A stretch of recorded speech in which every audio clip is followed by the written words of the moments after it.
The digital space is a world of connection and opportunity. Take this moment, for example.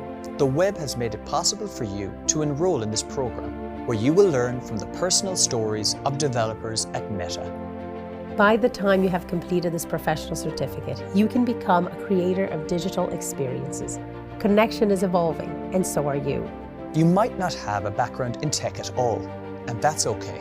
Even if you have no experience, this program can get you job ready within a single year. So, how can this professional certificate prepare you for a job at an organization like Meta? The Front-End Developer Professional Certificate will help you build job-ready skills for a front-end development role while earning a credential from Meta. From Meta developers, you will learn about how they collaborate to create and test responsive, high-performance websites and applications. You'll also discuss interesting topics with other aspiring front-end developers and complete a range of coding exercises to improve your skills. It's important to complete all the courses in the certificate in order, as each course will build on your skills. Although we have a recommended schedule for each course, the program is entirely self-paced, which means your time is your own to manage. As you make your way through the first 4 courses in the certificate, you'll learn how to code interactive web pages using HTML, CSS, and JavaScript. You'll also learn how to use the Bootstrap framework before diving into the world of React, a widely used JavaScript library that was created here at Meta. Websites built using React are fast, scalable, secure, and allow for rich user experience. It's no wonder it's the choice of leading companies. For your final project, you will complete a beautiful professional website for your portfolio, complete with interactivity to showcase during your job search. You'll also be ready to collaborate with other developers, as you will have learned to use Git and GitHub for version control. If you're hoping to operate independently or in a smaller team, not to worry. We've also got you covered when it comes to the basics of user experience. You'll learn how to research a user's needs, create wireframes using popular industry tools like Figma, and design interactivity. In the final course, you will prepare for the coding interview.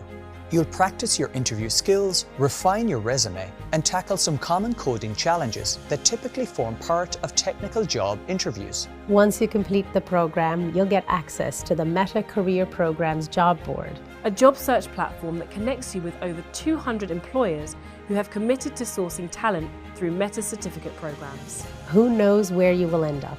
Whatever the future of connection looks like, you'll be part of its creation. Let's get started. Hello and welcome to this course on HTML and CSS. Every day when you browse the internet, you're interacting with HTML and CSS code.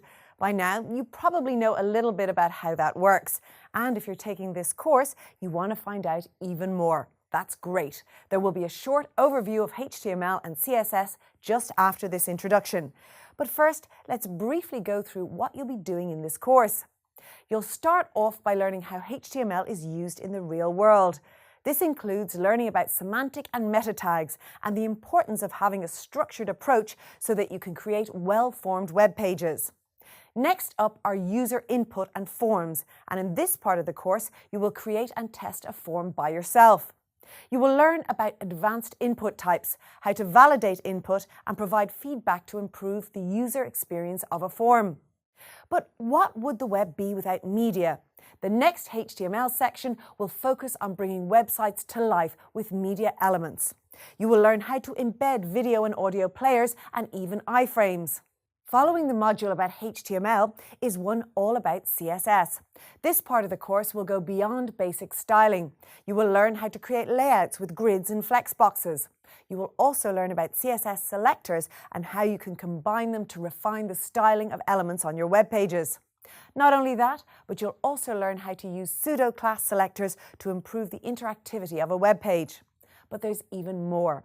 You will learn how to add effects on web pages using purely CSS, and you will cover basic transform and transition animations, as well as more advanced animations using keyframes. Next, you will learn how to use browser developer tools and UI testing to debug HTML and CSS code. The final part of the module is about the graded assessment. For this assessment, you will build a homepage for a fictional company, and you'll get an opportunity to review your classmates' projects as well, since this is a peer-graded assignment. There are many videos in the course that will gradually guide you towards your goal of becoming a developer. Watch, pause, rewind, and re-watch the videos until you are confident in your skills. Then consolidate your knowledge by consulting the course readings and putting your skills into practice during the course exercises. Along the way, you'll encounter several knowledge quizzes where you can self-check your progress. And remember, you're not alone in considering a career as a developer, which is why you'll also work with course discussion prompts that help you to connect with your classmates. It's a great way to share knowledge, discuss difficulties, and grow a network of contacts in the web development world. You have probably encountered a few new words and technical terms in this video. Don't worry if you don't fully understand all these terms right now. Everything will become clearer soon. After all, this is part of the reason why you're taking this course. The average person doesn't know much about what happens behind the scenes when they browse the internet on their phone or computer. But as an aspiring developer, you are aware of how the content on screen is controlled by HTML and CSS. And by now you know that HTML is a markup language used to create web pages. In fact, it's the most basic and fundamental language for creating web pages. And together with CSS, it has helped the web browser expand beyond just desktop computers. HTML has been around since 1990, and it was originally designed to provide a way for people to share information over the internet. HTML web pages used to only show basic images and text. The websites you browse today are very different. This is because HTML can do much more than just defining how content is displayed in the browser. HTML is great, but together with CSS, it can do so much more. CSS is a style sheet language that is used to describe the look and layout of a document written in HTML. While CSS is not a programming language, it does allow for some programming-like features, such as variables and nested rules.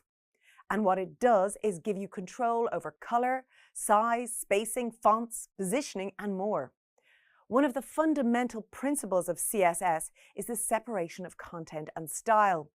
That means you can change a web page's appearance without editing its underlying HTML. W3C, the organization responsible for standards for the World Wide Web, manages both HTML and CSS specifications. They continually improve their capabilities to ensure that they are always oriented towards current requirements. Many new features were added to the current version of HTML that make it easier to use than previous versions. These are better support for multimedia content, such as audio and video, improved support for responsive design, such as adapting the web page layout depending on the device the web page is viewed on, new form input types such as sliders and range inputs, date and color pickers, new form validation features, and new ways to work with text, such as spell checking and text editing. Some major additions released for CSS in 2011 ensure that CSS can style and control a website regardless of the media content or the device used for viewing the page. The additions to the current version are media queries, which allow for different styles to be applied depending on the device being used, box sizing, which allows developers to specify how they want their content to be sized and padded, multiple backgrounds, which mean you can specify multiple background images for an element, border images, which allow developers to specify an image as a border instead of a solid color or style, text shadows, which mean you can add shadows behind text for a more three-dimensional look, and transformations and transitions, which allow developers to animate elements on a web page. In essence, the combination of HTML and CSS allows websites to adapt their design and layout based on the devices on which they're viewed. While this feature was initially used to support mobile devices like cell phones and tablets, the usage of HTML and CSS has grown beyond the traditional web browser and web pages. Today, web pages can be viewed not only on computers, cell phones and tablets, but also on video game consoles and even smart TVs. The web browser has truly expanded beyond traditional desktop devices, and it's all thanks to the combination of HTML and CSS. Perhaps you know a little about HTML and CSS from another course you did, or perhaps you don't know much at all. Either way, a quick summary will be useful, so let's explore some basic HTML and CSS principles and practices. HTML stands for Hypertext Markup Language, but what does that mean? Hypertext is text which contains links to other text. Markup refers to tags and elements used within a document. HTML elements with their opening and closing tags in angle brackets make up a HTML document. These elements form the structure of a web page and describe what to display to the web browser. When it comes to HTML, it's important to know about the purpose of HTML in the web browser, the use of HTML tags and correct syntax, and how HTML elements are used in a web document. But what can you do with HTML? You can add images to a web page with HTML code. You can use it to display data in tables, and you can build forms with a wide range of inputs. Also, using the correct HTML structure and appropriate elements as a foundation is an essential part of building accessible websites. HTML can assist in ensuring web accessibility by supporting the technology people with disabilities use to interact with and understand websites. Another important concept to know about when you're talking about HTML is the Document Object Model, or DOM.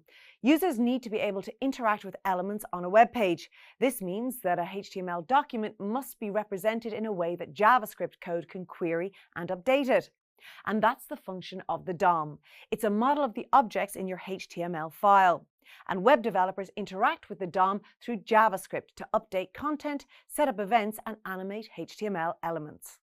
Now that you've covered the basics of HTML, let's move on to CSS, or cascading style sheets.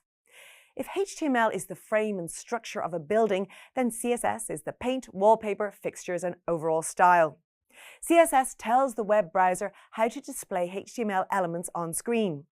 You use CSS to style elements within a HTML document, create an appealing layout for your web page using the box model, and arrange page elements using normal document flow. And that was your HTML and CSS refresher. Now get ready to dive deeper into learning more about these two topics. By now you know that HTML describes the content of a web page. But how do you describe the meaning of a web page? To understand this in a real-world context, think of buttons in an elevator. The vertical arrangement of buttons isn't enough for someone to understand their meaning. To convey the meaning, or semantics, of the buttons, numbers are added so that people know which button will take them to which floor.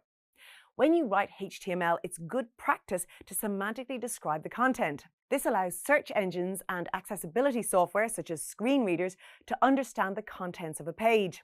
Fortunately, you can do this by using some basic HTML tags. For example, using a heading tag such as H1 describes that the content is a heading. Similarly, the UL and OL tags describe lists. However, there are many more semantic HTML elements available to you as a developer. In this video, I will share a structured approach you can take to make sure that you create a well-formed web page.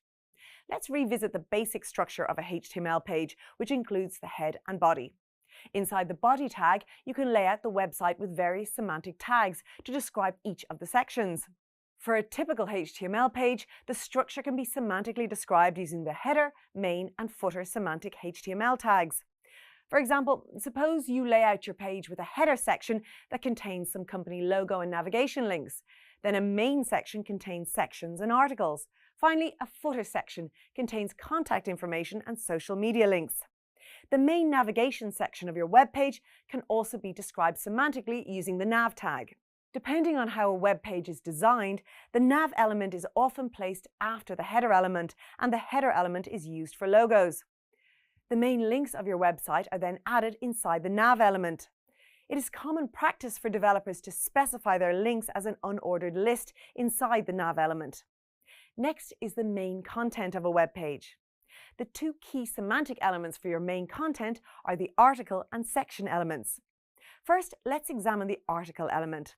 The HTML specification states that, according to the World Wide Web Consortium's website, the article element indicates content which represents a complete or self-contained composition in a document, page, application, or site that is independently distributable. That's quite a mouthful. It may help to think of a page in a newspaper. There are many articles on the page, and you can cut out the individual articles with scissors if you want to. The articles you can remove are like the article element.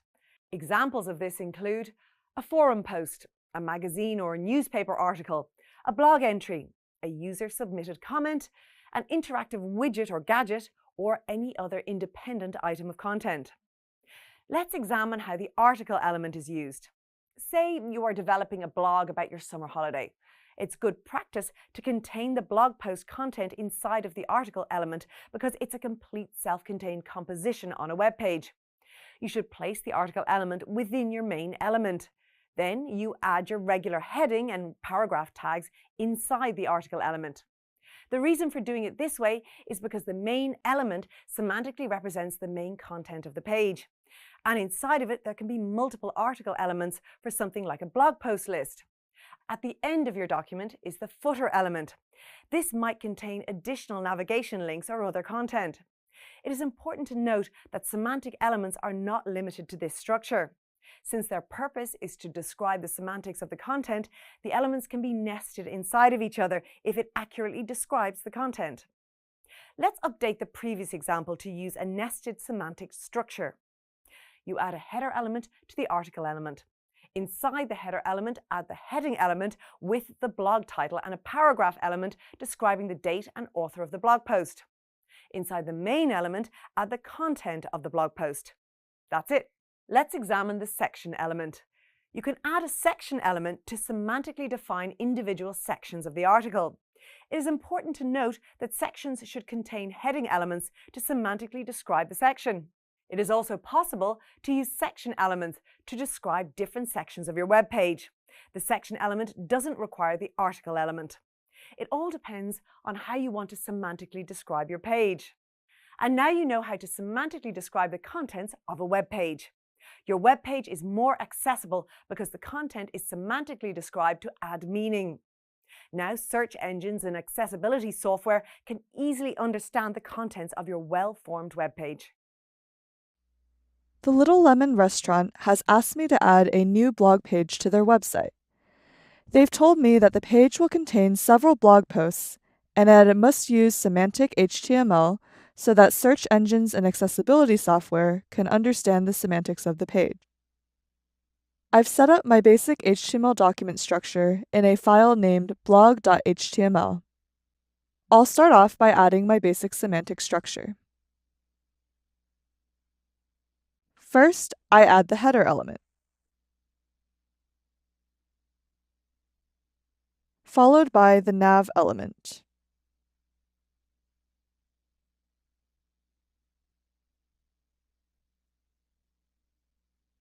followed by the main element,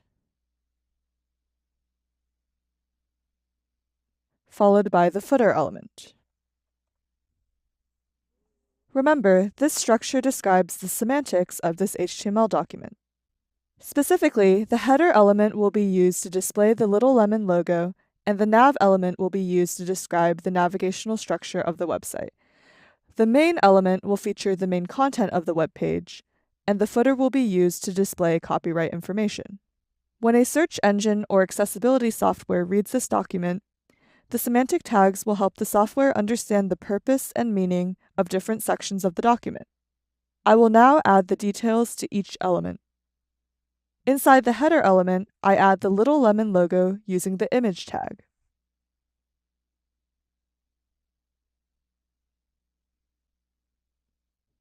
Inside the nav element, I add the navigation links in an unordered list element using the UL tag.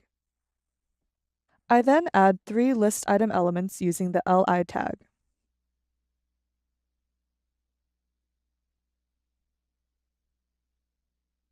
Inside the list items, I add the hyperlinks for index.html, location.html, and blog.html using the anchor tag.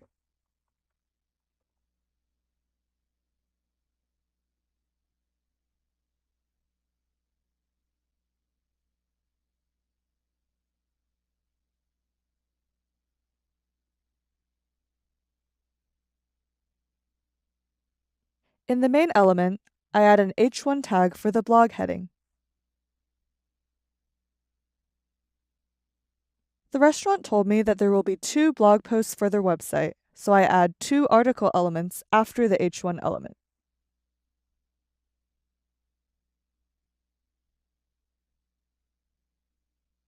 Inside the first article element, I add an H2 tag for the title of the blog post.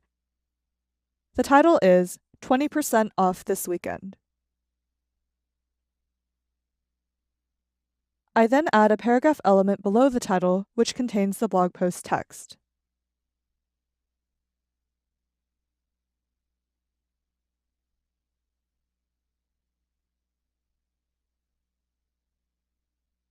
Inside the second article element, I add an H2 tag for the title, which is Our New Menu. Again, I add a paragraph element below the title, which contains the blog post text.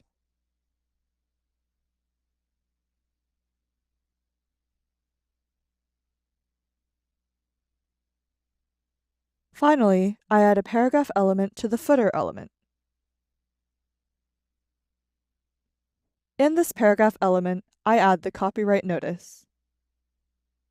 The blog page is now semantically described through the HTML document. I now save the file by pressing Ctrl and S or Command and S on Mac. I then right-click the blog.html file and select Live Preview to preview the file.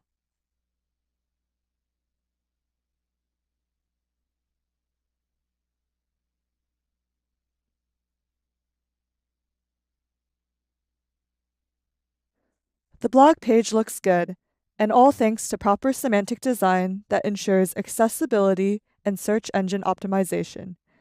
I'm sure that the Little Lemon restaurant will get lots of business through their blog, and their customers with disabilities will be able to access the blog with no problems. When was the last time you used a search engine? Probably in the last few hours or minutes. Perhaps you just wanted to quickly look something up, or maybe you needed more in-depth information on a topic.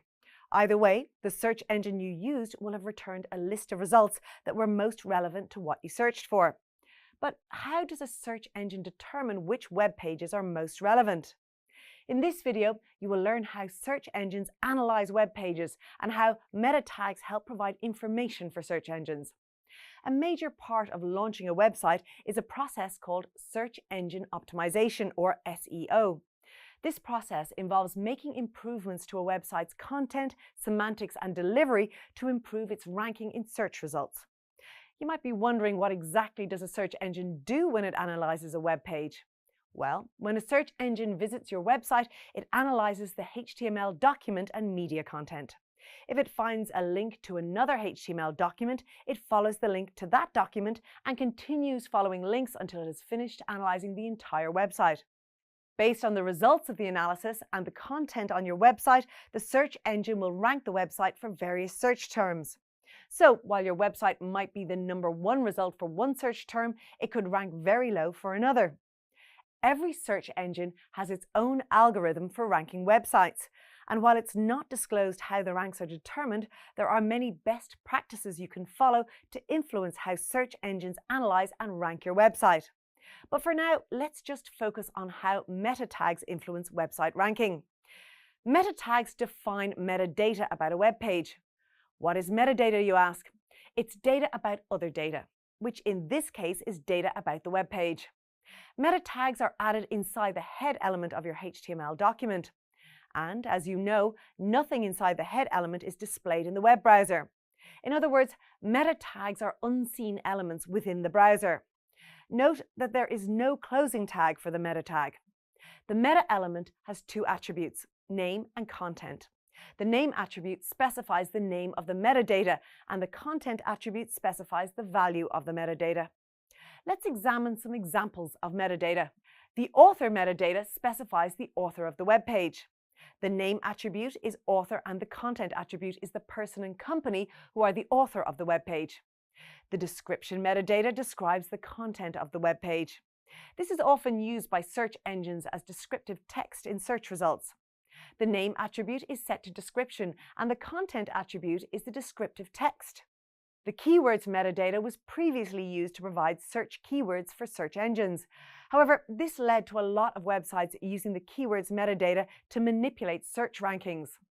One of the major search engines now ignores this metadata, and another uses keywords metadata as a spam indicator. Because of this, it's recommended not to include this metadata in modern web pages.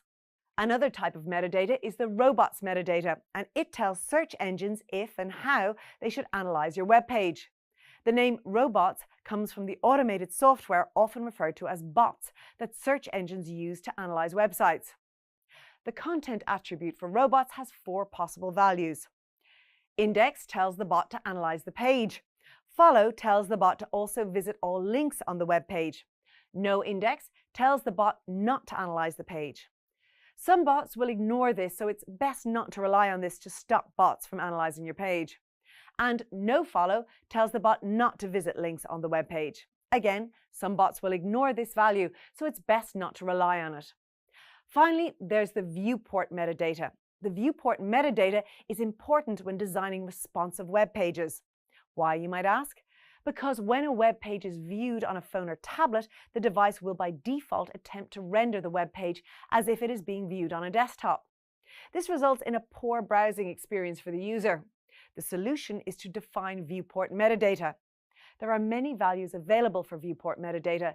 The most used value for the mobile experiences is to set the width to device-width and the initial scale to 1.0. You can learn more about viewports in the additional reading. It's important to note that viewport metadata does not solve all the issues with browsing websites on mobile devices. The other part of the solution is responsive web design. But we were talking about search engine optimization, right? Viewport metadata is important for the user experience, and it's also important for search engine optimization. This is because many search engines now include a website's mobile experience as a part of their ranking algorithms. There is more metadata that you can define on your web page to specifically improve its presence on social media, but that's for a later video.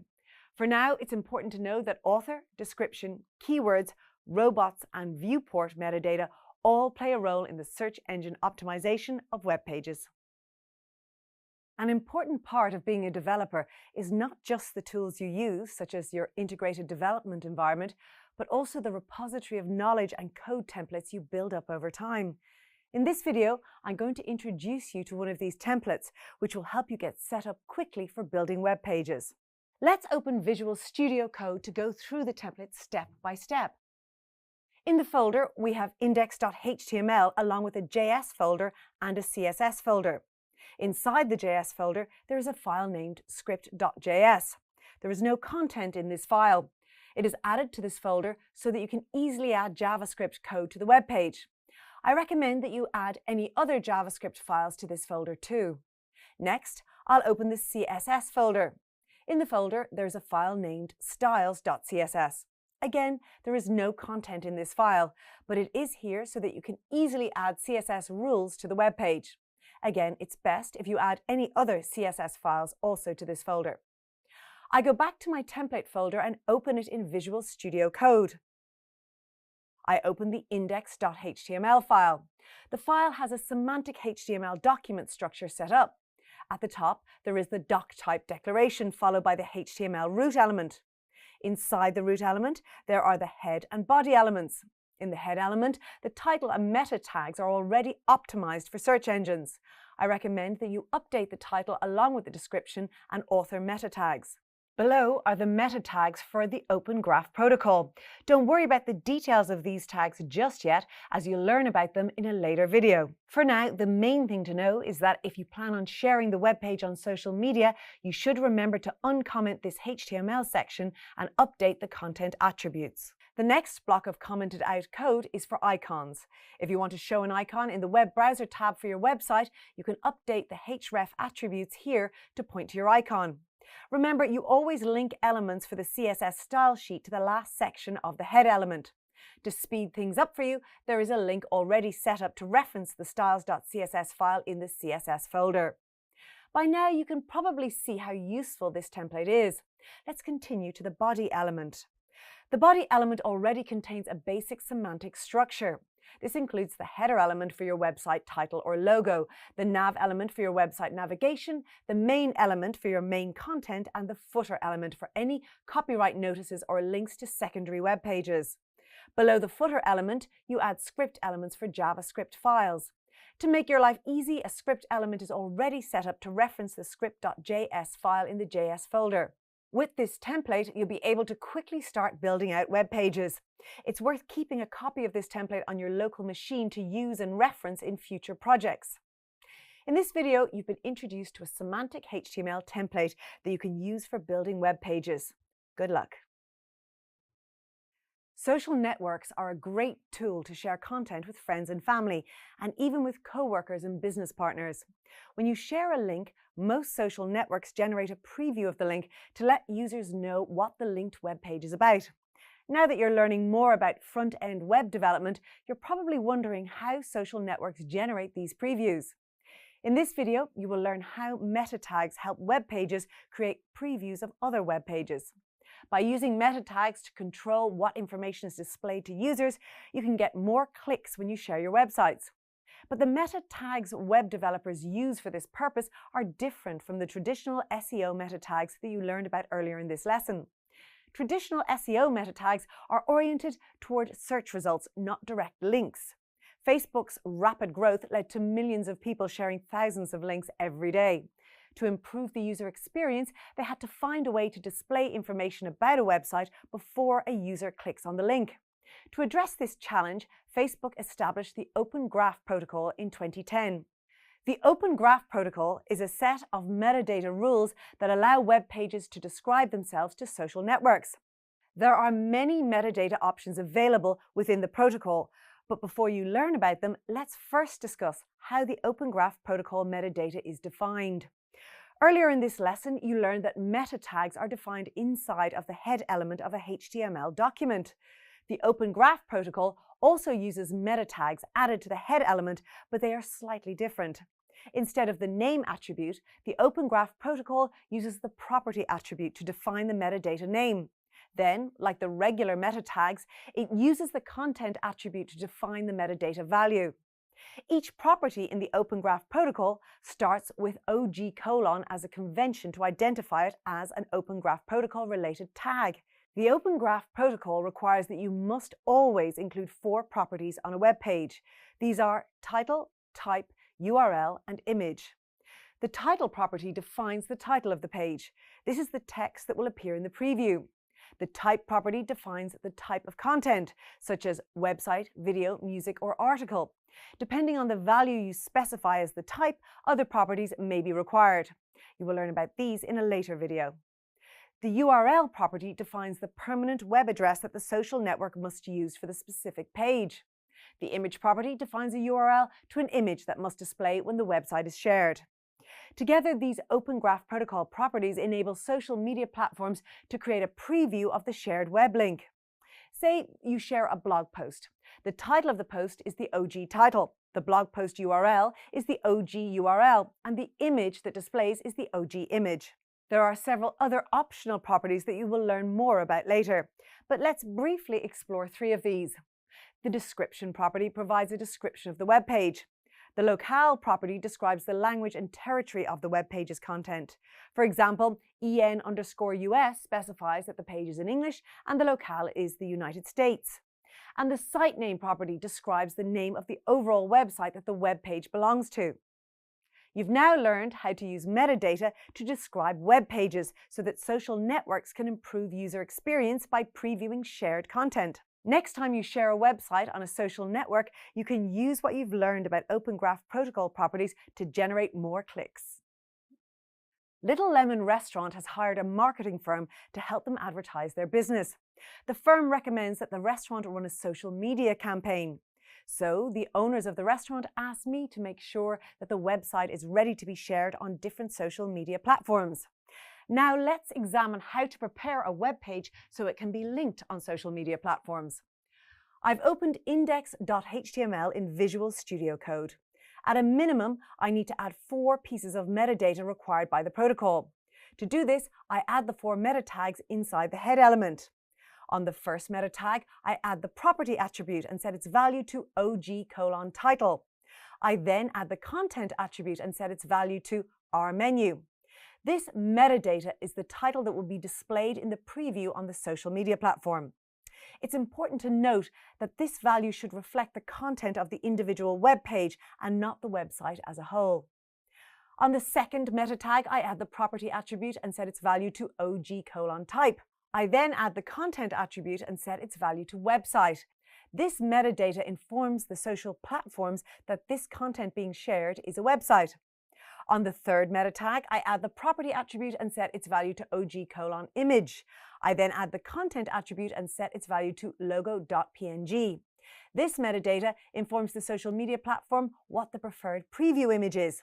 In this case, it will be good to display the Little Lemon restaurant logo. On the last meta tag, I add the property attribute and set its value to OG:URL. I then add the content attribute and set its value to the URL of the Little Lemon website. The web page is now ready to be shared on social media platforms.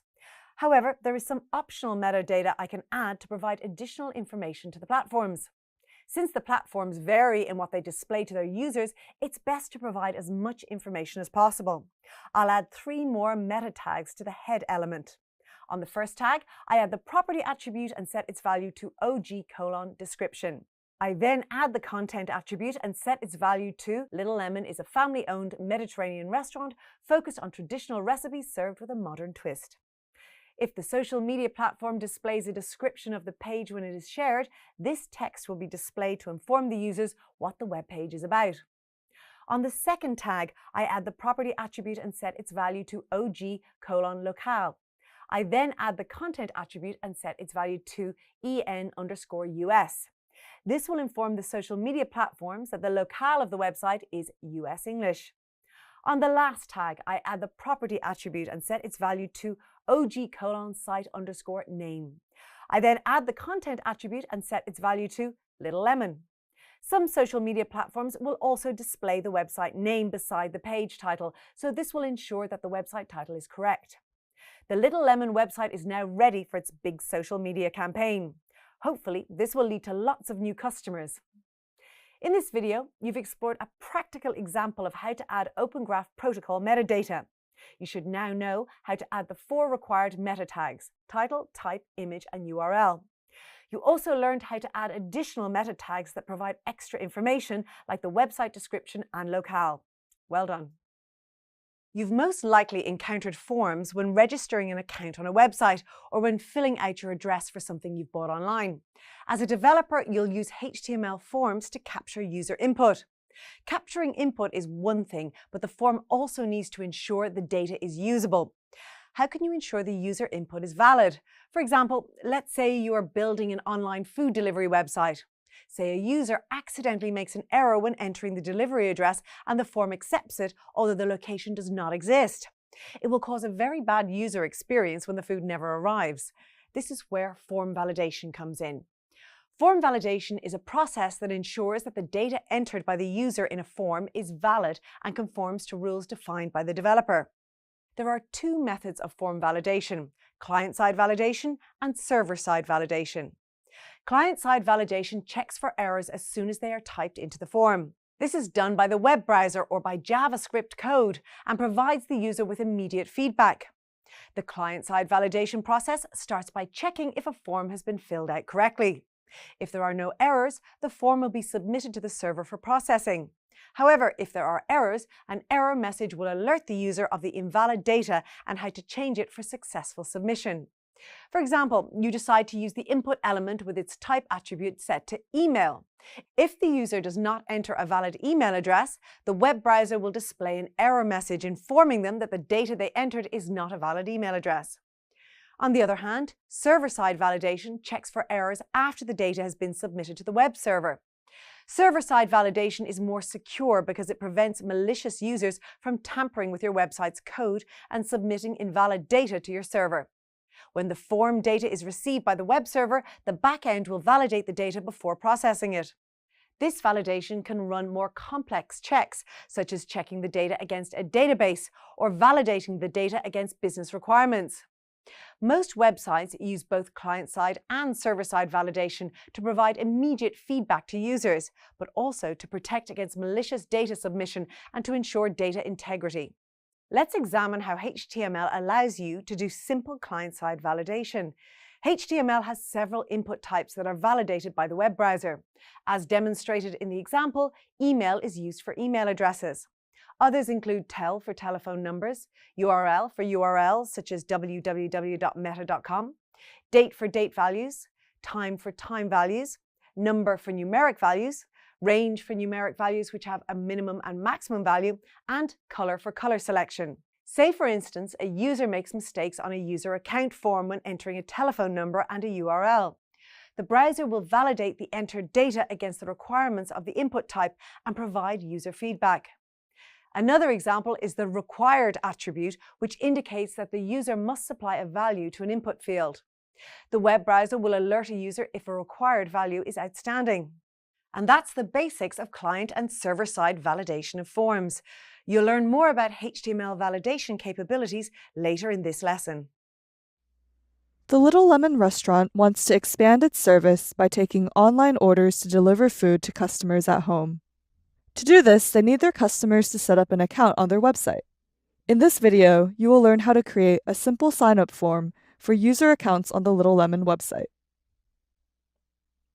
I have set up my basic HTML document structure in a file named signup.html. I start off by adding the form element. The restaurant requires that the customer data is sent securely, so I will set the method attribute to post so that it is submitted using an HTTP post request. You will learn more about different methods of form submission later. For now, you just need to know that if you send a form via an HTTP post request, it improves the data security of the form. The restaurant wants to collect the customer's first name, last name, and email address.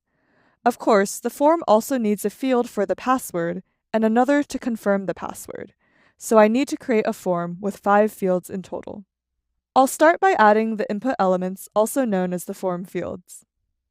First, I'll set up 6 div elements, 1 for each input element and 1 for the sign up button. The div elements will cause each field of the form to display in its own CSS block.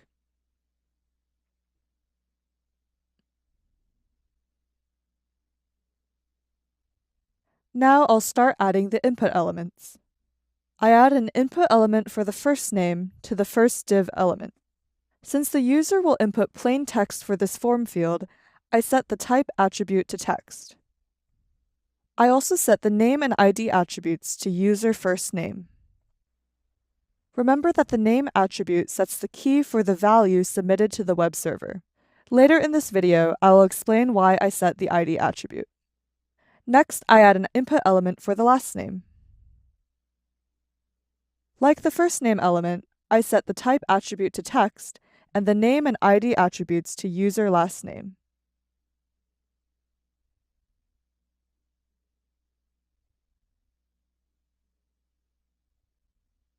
I then add an input element for the email address. To make sure users enter a valid email address in this field, I set the type attribute to email. Earlier you learned that doing so establishes HTML's client-side validation. I also set the name and ID attributes to user email. Next, I add the input element for the password. I want the password to be hidden on screen as the user types it, so I set the type attribute to password.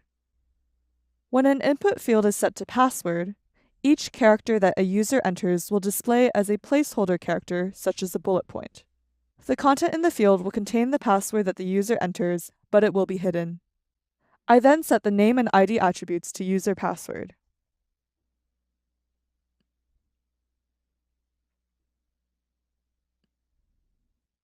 Finally, I add the input element for confirming the password. Again, I set the type to password to hide the content of the input field on screen. I then set the name and ID attributes to user confirm password.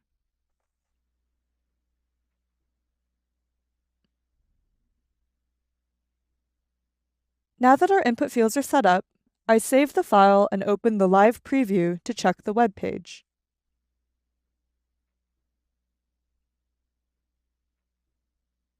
Everything displays correctly. However, I'd like to improve the user experience by informing the user what each field represents. To do this, I'll add a label element before each input element. And now I want to explain why I set the ID attribute for each input field earlier in the video. The reason for this is that it allows me to associate a label with each input element. Labels improve the user experience and assist accessibility software in understanding the form. I now add a label element above the first input element. Inside the label element, I add the descriptive text for the input field. In this case, the text description will be first name. Then, to associate the label with the input field, I add the for attribute and set its value to match the value of the ID attribute of the input element. Finally, I'll add a line break tag after the label element so that the input field displays below the label. I then repeat the same process for each input element.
I save the file again and open the live preview.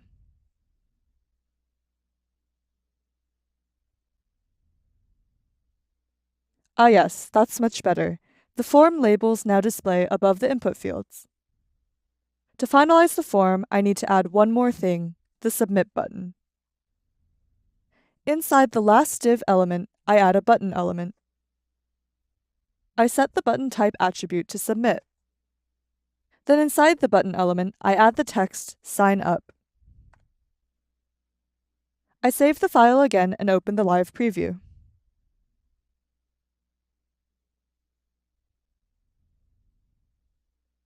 The form is now ready to use. Once the backend is set up by a backend developer to accept the data submitted via the form, users will be able to create their accounts. In this video, you learned how to create a basic form with several different input fields, each in its own CSS block. You covered how to set the method attribute to submit the form in a secure way. And you also now know how to associate a label with an input field to improve the user experience. Good luck with creating your own sign-up forms. Have you ever completed a form online and then after you've clicked on the Submit button, one of the fields turned red? There are many reasons for error messages when you complete online forms. The format could be wrong, but sometimes an error results when a field is empty or if a value is too long or too short. As a developer, you can use HTML and CSS to guide users to enter the correct data on forms and in this way save web server resources. In this video, you will learn more about the capabilities of client-side validation in HTML and how to use CSS to effectively alert users when data is incorrect. By now, you've learned about the different HTML input types and how they validate the format of data. But there are additional attributes that you can apply to elements for further validation. First, let's explore how you can ensure that the user provides a value to a form field. This example of a login form contains two fields, one for the username and one for the password. It also contains a submit button to submit the form. If a user hasn't added a username or password and clicks the submit button, the browser will allow the form to submit to the web server. But this is a waste of server resources. Because although the server-side validation will pick up the missing information and prevent the processing of the request, a HTTP request was still submitted. Let's improve this form by using client-side validation to ensure the user enters values to both fields. Now, with the required attribute in the code, if one of the fields is empty and the user clicks the submit button, the request will not be submitted to the web server. The web browser will focus on the first empty input element and inform the user that a field is empty. Now the form creates a much better user experience and prevents unnecessary usage of web server resources. But user input that is too short or too long would also result in unnecessary submissions to the web server. So another way to validate user input is to specify the required length for data. Let's say you want the usernames to be at least 3 characters long and a maximum of 12 characters. Or maybe you want to ensure more secure passwords by requiring a minimum password length of 5 characters. Fortunately, there are 2 more attributes you can use to ensure the correct length of data. You can add the min length and max length attributes to the fields to specify the required length. In this case, since the minimum value for the username is set to 3, a 2-character entry would be invalid. If you click the Submit button now, the web browser will inform you of the length requirements. A built-in function of the browser will generate the message displayed on screen. Again, a much better user experience and management of web server resources. Now let's focus on the way the browser communicates errors to the users, like a form field that turns red when the data is invalid. This can be readily implemented using CSS. To highlight a field in red when the data is invalid, you use the input element selector. You then apply the pseudo class selector called invalid. You will learn more about pseudo class selectors later in this course. For now, the key thing to know is that they are used to select elements based on their state, such as whether the input data is valid or invalid. And then you add a CSS property to set the border of the element to red. But since all the form fields are empty when the form loads initially, their state is still practically invalid. This will cause all form fields to display red from the start, like demonstrated in this real-world example of a login screen. Ideally, you only want fields to appear red as the user enters invalid data. To do this, you need to apply another pseudo class called focus, which checks if the user is currently entering data into this field. Now the form will appear normal when the page first loads. And when the user starts inputting data, the field will turn red if the data is invalid. This video gave you a brief introduction to how you can use client-side validation and CSS pseudo-class selectors to improve the user experience of forms. As you learn more about JavaScript in other courses, you'll be able to use even more advanced techniques to improve form validation. You've surely booked something online before. Perhaps it was tickets to a show or accommodation for a holiday. The ability to book things online is super convenient. That's one of the reasons why the Little Lemon restaurant is adding a table booking system to their website. By now you should know that a HTML form will be an ideal solution for that. Like most restaurants, Little Lemon has different table sizes and different sections in the restaurant where customers can be seated. Therefore, the HTML form must allow customers to decide between the available table sizes, as well as if they want to sit indoors or outdoors. Since both choices have limited options available, it will be best to use radio buttons for the input. Radio buttons are ideal for this form because they allow me to set up groups of options of which only one option in the group can be selected. Now let's explore how to set up a HTML form with radio buttons. I've opened Visual Studio Code and added a new file called booking.html. I've set up the basic HTML structure and added a form element. First, I'll add 2 field set elements, one for the table size and one for location. The field set element defines a group for the radio buttons. Without the field set elements, all radio buttons will belong to the same group, but for this form, we need 2 groups. On the first field set element, I set the ID attribute to size. On the second field set element, I set the ID attribute to location. Below the field set elements, I add a button element. On the button element, I set the type attribute to submit. Inside the element, I add the text book table.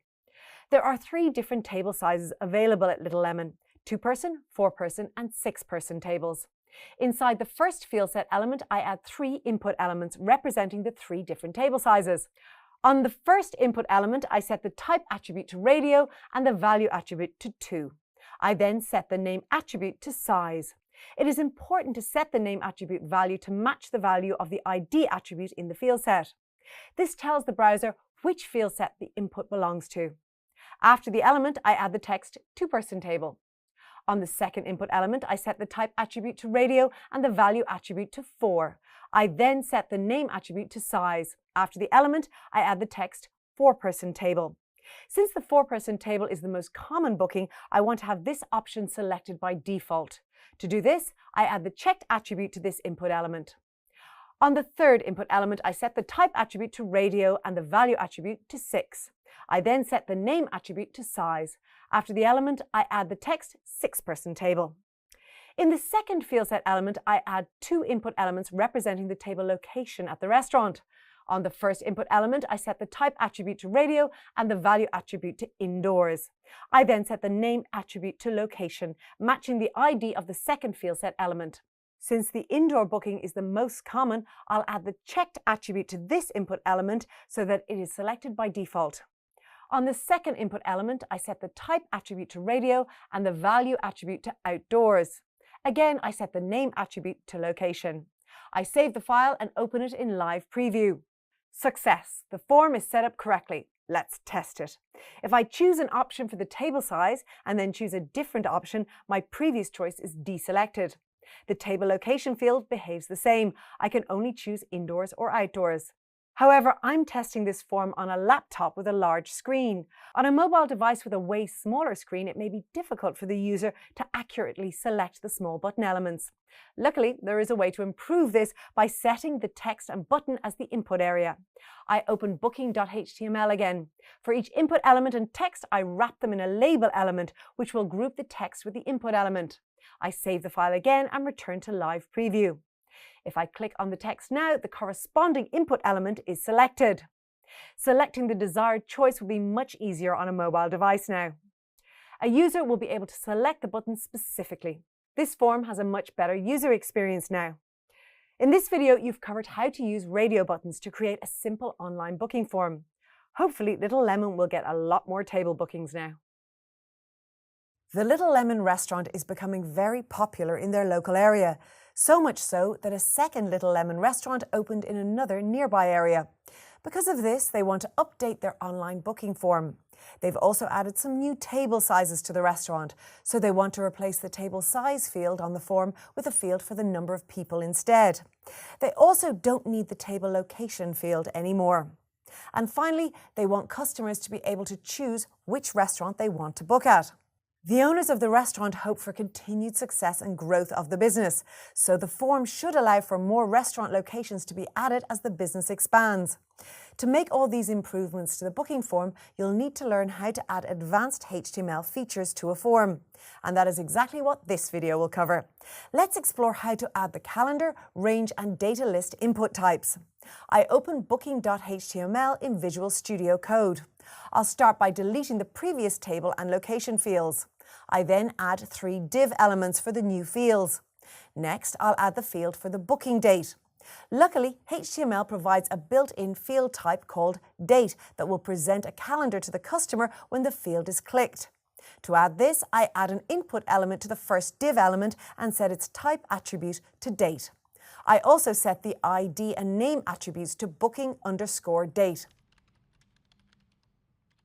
To provide a good user experience, I'll add a label element before the input element. Inside the label element, I add the text description, booking date. I also add the for attribute and set its value to booking_date so that accessibility software can describe the purpose of the input field to its users. Next, I'll add the field for the number of people. The restaurant has told me that the maximum booking is 10 people, so I'll use the range input type. The range input type allows me to specify the minimum and maximum values of the field. I add an input element to the second div element. I set its type attribute to range. I also set its ID and name attributes to booking_people. To set the minimum value, I add the attribute min, which is short for minimum, and set its value to 1. Then, to set the maximum value, I add the attribute max, which is short for maximum, and set its value to 10. Since a 4-person booking is the most common, I'll set the value attribute to 4 so that it will be set to 4 when the form initially loads. But a slider isn't much use without displaying its value. I add an output element after the input element and set its text content to 4 to match the default value of the input element. The output element is a semantic HTML element that contains a result of a calculation. In this case, I want it to display the value of the slider. To do this, I'll add a small piece of JavaScript code to the input element. I add the onInput attribute and set its value to this.nextElement sibling.value equals this dot value. This small piece of code will update the output element with the value of the slider when it changes. Again, to provide a good user experience, I add a label before the element and set its content to number of people. I then set the for attribute to booking_people. Now I'll add the new location field. The restaurant currently has 2 locations, but they said they might add more later. To allow for expansion later, I'll use a data list input type. The data list input type allows me to specify a list of available options that will appear in a drop-down list. There can be tens and hundreds of options, so the field allows the user to begin typing and it will narrow down the available options based on their input. Since there are only 2 locations so far, the customer will be able to select their location from the drop-down list. When more locations are added later, the customer will be able to begin typing their location and quickly select their location from a reduced set of options. Setting up the data list input type requires a few more steps than the other input types. First, I add an input element. Then I set the name and ID attributes to booking_location. Then I add an attribute called list and set its value to locations. This value is important for the next step. I then add a data list element and set the ID attribute to match the value of the list attribute on the input element. In this case, I set the ID attribute to locations. Inside the data list element, I then add 2 option elements. On the first option element, I add the value attribute and set it to downtown. On the second option element, I add the value attribute and set it to uptown. Again, to provide a good user experience, I add a label before the input element and set its content to location. I then set the for attribute to booking_location. I save the file and open it in live preview. When I click on the date field, the browser opens a calendar and allows me to select a date. The range input type is presented as a slider that I can slide left and right to the value I want. And finally, the data list input allows me to select an option for the location or begin typing to narrow down the available options. With the continued success of Little Lemon, I'm sure I'll be updating this form again in the near future. In this video, you've learned how to use advanced features of HTML forms. You should now be able to add a calendar, create a slider with values, and add a data list that allows users to either select an option from a drop-down list or by typing their input. When ordering products online, you fill out your address and your credit card number. Then you click on an order button that confirms your order. Because you are learning more about front-end development, you might be wondering what exactly happens when you click on that order button.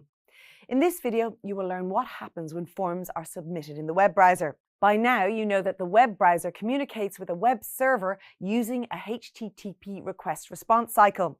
This means that the web browser sends requests to the web server and the web server sends back a response. Up to now, the main type of requests you've been introduced to were for resources such as HTML documents, images, CSS files, and JavaScript files. But it is also possible to send data as part of a request.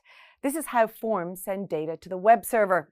In fact, there are 2 ways a form can send data to the web server, using the HTTP GET method or the HTTP POST method. You can specify which method the form should use with the method attribute of the form element. Let's examine an example form and see how the data can be sent using the 2 different methods. This login form accepts a username and password. It also has a login button that submits the form to the web server. So how would it work if the method attribute is set to GET? When the login button is clicked, the form data is sent as part of the request URL. This means that the user data is appended to the end of the URL in the web browser navigation bar. The web server receives the HTTP GET request and extracts the form data from the URL. While this is an easy way to submit data, it has 3 key problems. First, the length of a URL is limited to around 2,000 characters depending on the web browser you are using. Some web browsers allow more, but there are inconsistencies between browsers. So, if you have a large form, some data may be lost when it's sent via the GET method to the web server. Second, the length of a requested URL is also limited on some web servers. Popular web server software such as Apache Web Server or Nginx have a default limit of around 4,096 characters. So again, if you have a large form, some data may be lost. The final problem is security. Since the data is included as part of the URL, it means that your data is stored in your web browser history and possibly in the request logs on the web server.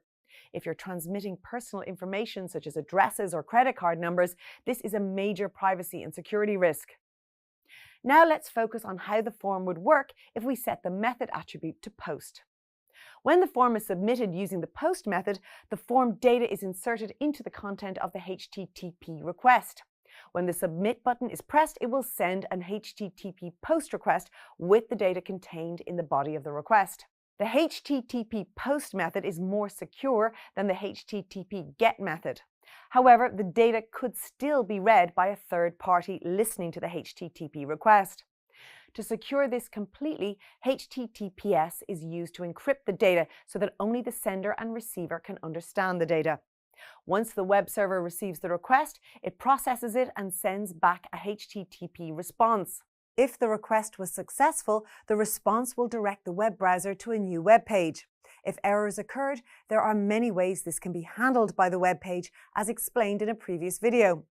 You should now be familiar with how forms are sent to web servers and the difference between get and post. An important part of being a front-end developer is to provide a good user experience on the websites and web applications that you develop. And that includes ensuring that users can complete HTML forms without issues. There are many web browsers available today for browsing the World Wide Web. However, each one is developed by a different company using different technologies. As a result, you will find that your HTML forms will appear differently when you view them on different web browsers. But a form may even appear differently on the same browser when you view the form on a Windows PC or a Mac. This makes the creation of a consistent user experience challenging. In this video, you will explore how form elements display differently on various web browsers and how to solve this problem. First, let's focus on the most common form element, the input element. The same input type HTML code displays differently in web browsers such as Firefox, Microsoft Edge, Chrome, and Safari. For example, there are subtle differences in the height and corners of the input box. There is also a difference in the default input box widths of Firefox and Safari compared to other browsers like Microsoft Edge and Chrome. Safari on Mac OS differs a lot from the other browsers, using a thinner border and regular corners.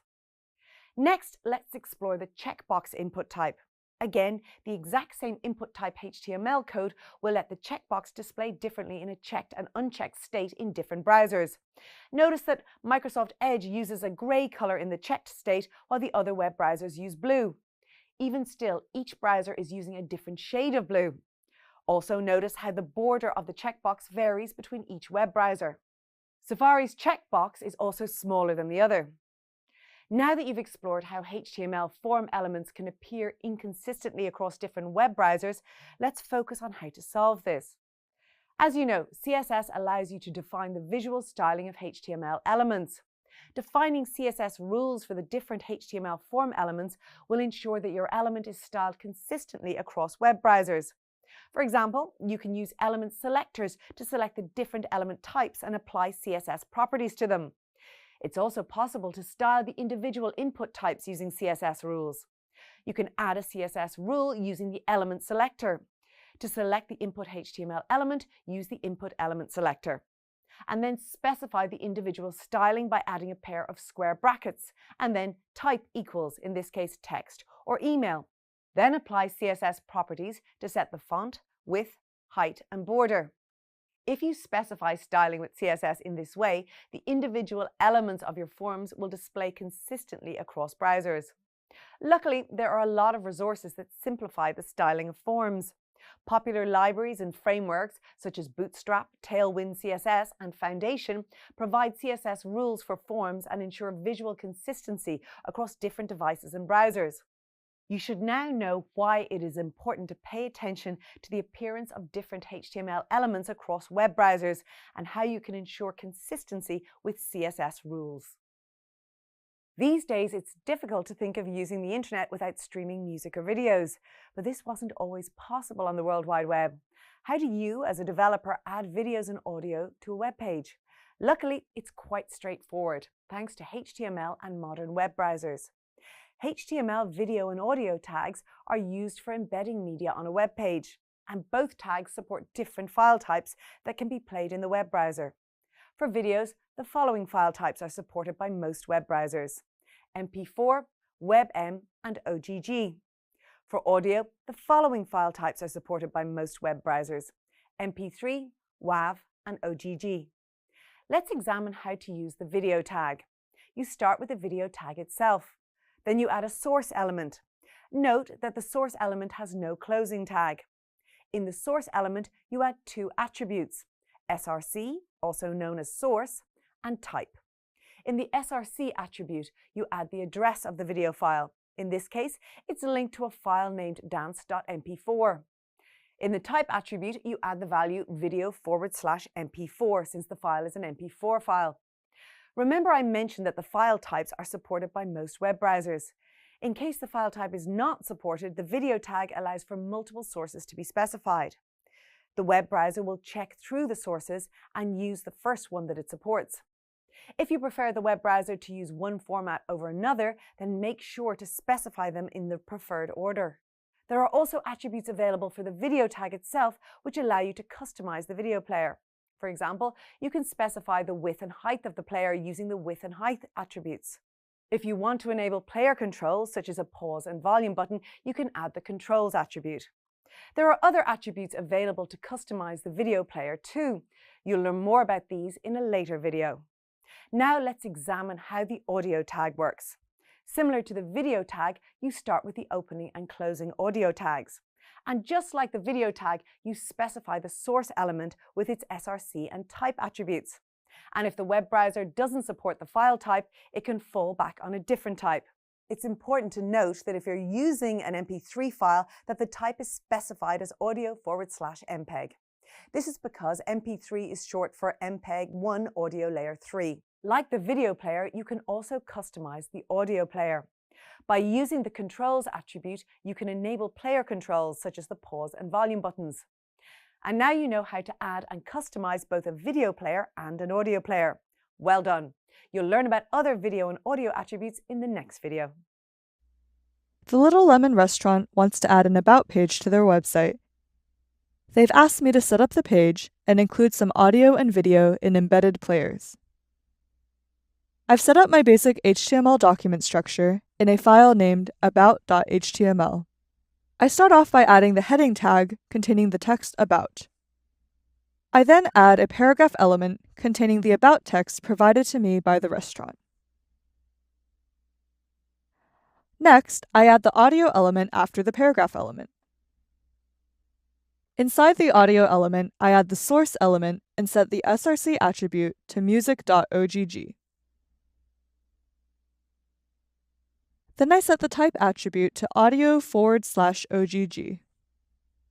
They also ask that the audio should loop, so when the audio player reaches the end of the audio, it should automatically go back and play it again from the start. To do this, I add the loop attribute to the audio element. I also need to add controls so that the user can play and pause the audio. To do this, I add the controls attribute to the audio element. I save the file and open the web page in my browser. I can see that the audio is loading and is displayed in the browser using the browser's built-in audio player. Pressing the play button starts the audio, and pressing pause will pause it. Everything is working as expected. Now I'll add the video.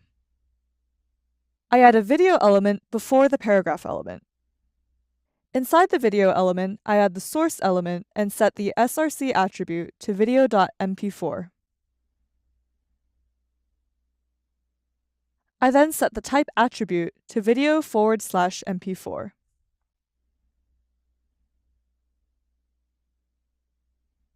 I want to reserve the appropriate amount of space on the web page for the video, so I go back to the video element and set the width attribute to 320 and the height attribute to 240. To provide a good user experience, I'll also enable the video controls. To do this, I add the controls attribute to the video element. I save the file again and open the page in my browser.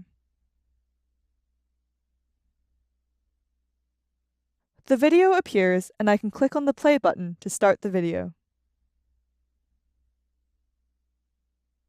However, the restaurant requested that the audio of the video should be disabled by default.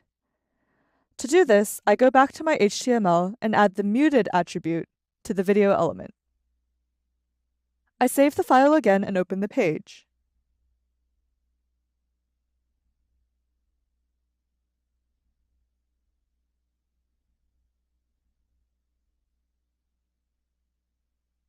And everything is working as expected. That's great. The About page is a great addition to the Little Lemon website for customers wanting to learn more about the business. Using embedded players is a good way to make your web page more interactive. And luckily, these players can support either audio or video. What's more, you can add controls to allow the user to decide what they want to do. These audio and video players are sure to grab customers' attention when they browse the About page.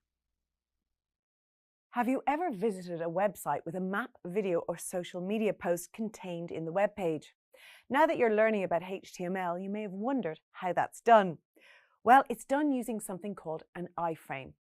An iframe is a HTML element that allows you to place or embed content from another website into a web page. It's defined using the iframe HTML tag. How it works is that it embeds another browsing instance inside the page. What this means is that it runs the embedded web page similar to how a web page runs in another tab of your web browser.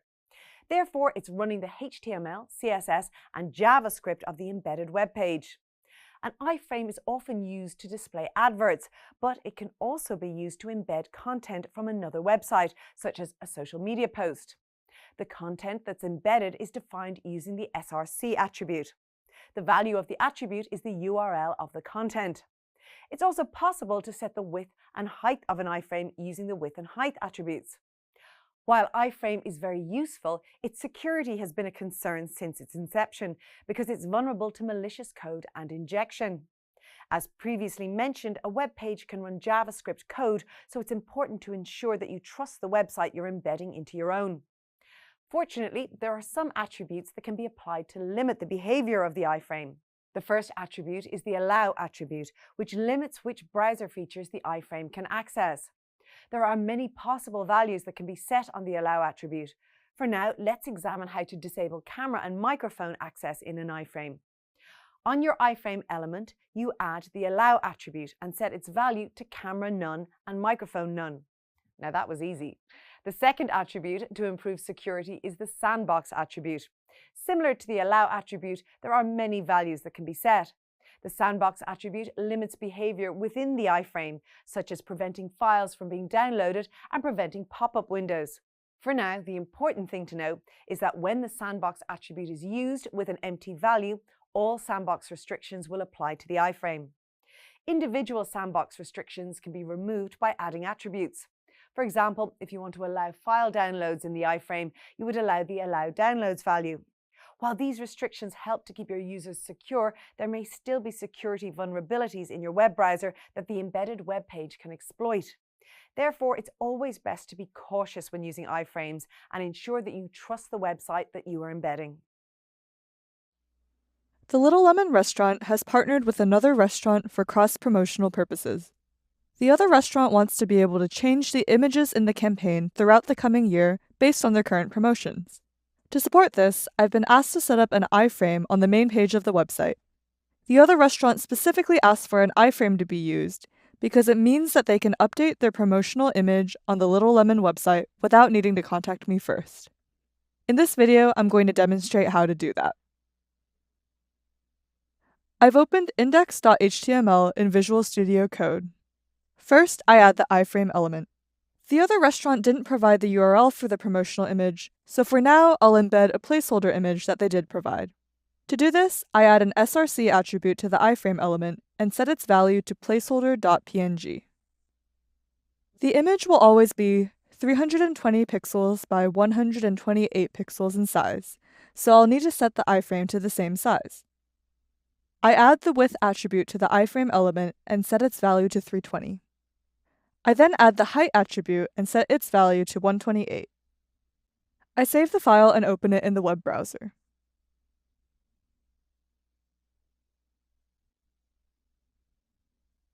The image is correctly placed on the web page. When the other restaurant provides the final URL of the advertisement, I can update the SRC attribute of the element. However, the Little Lemon restaurant has expressed security concerns about embedding content, especially now that they have online ordering and customers interacting with their website. Their concerns are valid, as there are many security vulnerabilities with embedding content from another website. To address these concerns, I've decided to sandbox and limit the capabilities of the iframe element. I open my index.html file again. I then add the sandbox attribute to the iframe element. This will prevent any JavaScript files running within the iframe and restrict many browser capabilities within the iframe context, such as submitting forms and allowing pop-up windows. Next, I'll add the allow attribute. The allow attribute accepts multiple values, and the values are separated by semicolons. I want to disable several browser features for the iframe. These include payment, microphone, and camera access. In the allow attribute, I first add the word payment followed by a space character, then a single quote, the word none, and another single quote to disable payments. I then add a semicolon. Next, I add the word camera and again a space followed by the word none in single quotes. This will disable camera access. I then add another semicolon. Finally, I add the word microphone and again add a space followed by the word none in single quotes. This will disable microphone access. I save the file and open it in the web browser.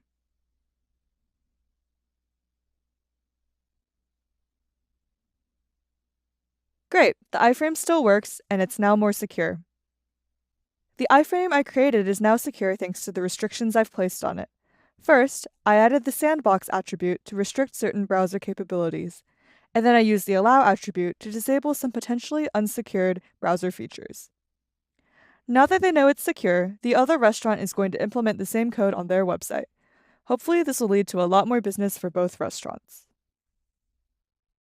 You've most likely played a video game or watched an animation in your web browser before. Perhaps you've wondered how it works. Well, in this video, you'll be introduced to the basics of graphics programming in the web browser. There are many authoring tools available to produce animated and video game content for the web browser, but all of these are underpinned by one of four technologies: GIF, WebP, 2D Canvas, and WebGL. The graphics interchange format, or GIF, along with the WebP image format are used for animated images. An image using this format has no interactivity, but is popular for embedding animated content and for building 2D video games and animations. The 2D canvas allows 2D graphics to be drawn in the web browser. It's popular for building 2D video games and animations. The logic and behavior of an animation or video game is defined using JavaScript. But what about 3D graphics? WebGL is a popular technology for building 2D and 3D animations and advanced graphics. The benefit of WebGL is that a dedicated chip in your device, called a graphics processing unit or GPU, does the calculations when graphics are rendered to the screen. This allows for complex calculations such as lighting simulation and rendering massive 3D worlds. It is important to note that while WebGL will always use the GPU, it's not guaranteed that the 2D canvas will use the GPU. This will depend on the web browser implementation. WebGL is a complex technology and requires a lot of background information. So for now, let's focus on the canvas element. Let's examine how to animate some simple graphics using the 2D canvas. I'm going to animate a bouncing ball. I've opened Visual Studio Code and I've set up two files, index.html and animation.js. Inside index.html, I have added the canvas HTML element. I have set its width attribute to 640 and its height attribute to 480. I have also set its ID attribute to my_canvas so that I can access the element in my JavaScript code. After the canvas element, I have a script element with its SRC attribute set to animation.js. I now open animation.js. At the beginning of the file, I look up the canvas element using the document.get element by ID function and pass in my _canvas at the parameter. The result is stored in a variable named canvas. Next, I look up the 2D canvas context using canvas.getContext and pass in the parameter 2D. The result is stored in a variable named context. Below this, I define some variables to track the speed, position, movement, and radius of the bouncing ball. Next, I define a function called moveBall. It is responsible for moving the ball across the screen and changing its direction once it reaches the left or right side of the screen. After that, I define a function called drawBall. The function clears the canvas area using context.clearRec. It then draws the ball in its current position using the context.beginPath, context.arc, and context.fill functions. Finally, I define an animate function, which calls the moveBall and drawBall functions. After doing this, it then calls window.requestAnimationFrame to schedule the animate function to be called again. At the end of the file, I call window.requestAnimationFrame to start the animate function being called. Using a small amount of JavaScript code, I've animated a bouncing ball. This is a straightforward example of the capabilities of the 2D canvas. There are many more possibilities to develop animations in video games, and there are also many libraries available to simplify development. These are linked in the additional resources reading. You've reached the end of this module on HTML. It's now time to review what you've learned in these lessons. You began this module by exploring the question, how is HTML and CSS used in the real world? You learned about the role of a HTML and CSS developer, what entry-level jobs and career paths are available to you, and what a day in the life of a developer looks like, and who you'd work with as a HTML and CSS developer. You also learned what the relationship is between HTML and CSS, how HTML and CSS are continually improving, and how HTML and CSS usage has gone beyond desktop PCs. Next, you learned about semantic and meta tags. You should now be able to recognize how and why semantic tags are used, use basic semantic tags, and have an appreciation of the structured approach needed to produce a well-formed web page. You also explored the topics of metadata and meta tags using templates, layout design, and social media cards. Following your exploration of these topics, you should now be able to explain why metadata and meta tags are used, add basic Open Graph Protocol meta tags to HTML documents, and demonstrate the application of the OG protocol when setting up a social media card. You then moved on to study user input and forms. This topic included learning about forms and validation, client-side validation, form submission, radio buttons, and browser differences. You learned how to create and test a basic form, identify the potential of HTML validation types, and explain how forms send data to the web server. In addition, you should now be able to demonstrate the use of radio buttons and explain how to ensure that forms display consistently across browsers. Following this introduction to user input and forms, you then covered media elements. This topic included video and audio, embedded players, iframes, and the canvas element. You should now be able to embed video and audio in a web page, create a video and audio player that can rate the media played, recognize the purpose of the iframe tag and learn to identify and mitigate security risks when using the iframe tag, and identify the uses of the canvas element. You should now be familiar with the basics of HTML. You now know more about the role of a HTML and CSS developer and the kinds of things you'll be doing when working as one, like using semantic tags to construct a well-formed web page, or how to use inputs and forms or embed videos and audio. Well done, you're making good progress on your learning journey. CSS, or Cascading Style Sheets, is a set of rules that enhance the appearance of web pages. In the early years of the internet, browsers adopted CSS because it presented an opportunity for better visual designs and more creativity. As browsers continue to develop and grow beyond traditional devices, CSS's capabilities developed in parallel.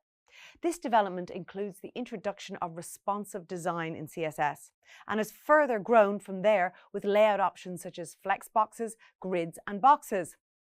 And you could argue that layouts is one of the most important components of designing a good web page, because layouts help divide a page into different sections, thus making the page more presentable.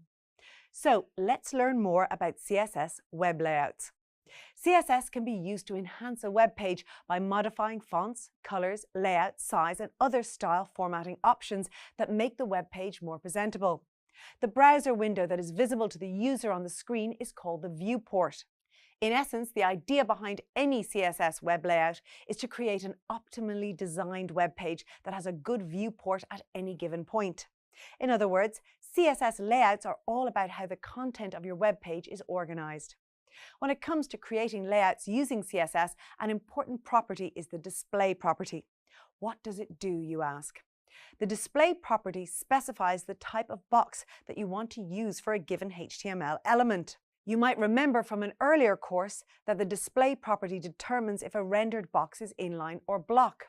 Box models allocate rectangles or boxes to HTML elements so CSS rules can be applied. For example, the relative CSS rule for a HTML element with an ID named sample would contain display property with a block value. The code changes the property of the display box to a block type. Layouts created using the block type are good, but evolving requirements led to the development of CSS web layouts such as Flexbox and Grid, which help create rules for multiple elements. They added more flexibility and dimensionality with better options for fine-tuning specific sections of a web page. The main difference between the two is that Flexbox is one-dimensional, while Grid, as the word implies, is two-dimensional. You will examine these in more detail over the course of the module, but for now, let's just do a brief overview. Flexbox is short for Flexible Box Model, and it was introduced before the Grid layout. For example, the Flexbox property with an ID named sample contains the display property with flex as its value. Flexbox adds responsiveness to CSS with float elements and positioning. One-dimensional refers to the fact that a given Flexbox container will arrange items in either a column or a row along its axis. The Flexbox container applied over an element can flex to shrink or expand, thus resulting in a flexible, responsive design. CSS Grid is similar to the Flexbox, except it creates a two-dimensional grid along both the row and column axes. For example, the grid rules for the sample ID can be added after adding the display property with the grid as its value. While the grid increases dimensionality and helps to create an advanced layout with relative ease, it can also lead to increased complications later if the element rules are not systematically defined. There is no strict rule on choosing which layout to use, but in general, flexboxes are more suitable when you want to create flexible elements in smaller spaces, while grids are more suitable to large-scale layouts. A separate explanation of each type of layout has been given in this video, but in practice you'll likely encounter the use of more than one layout in rendering a single page. The rules for these layouts in CSS are standardized, but that doesn't mean you are limited when it comes to creativity, aesthetics, or optimization when designing a web page. You will learn more about how to use these layouts during the course. At this stage, you should be familiar with different layouts and grid structures, and you should be ready to start using Flexbox. Let's explore a few practical examples of how you can use it. In the next few minutes, you will explore what the three most common uses of Flexbox are. As mentioned earlier, Flexboxes are more suitable to use for simple layouts or designing simple elements in a page. In line with that idea, let's explore a few commonly used design elements that you see on a page. You will discover simple ways in which you can utilize Flexboxes for binding elements together or creating an easy layout. Let's explore the three most common uses of Flexboxes in CSS. The first application of Flexbox that you will cover that is commonly used is a search bar. You can use Flex in search bars because it ties up all the elements, such as the small search icon, the search input area, and the submit button.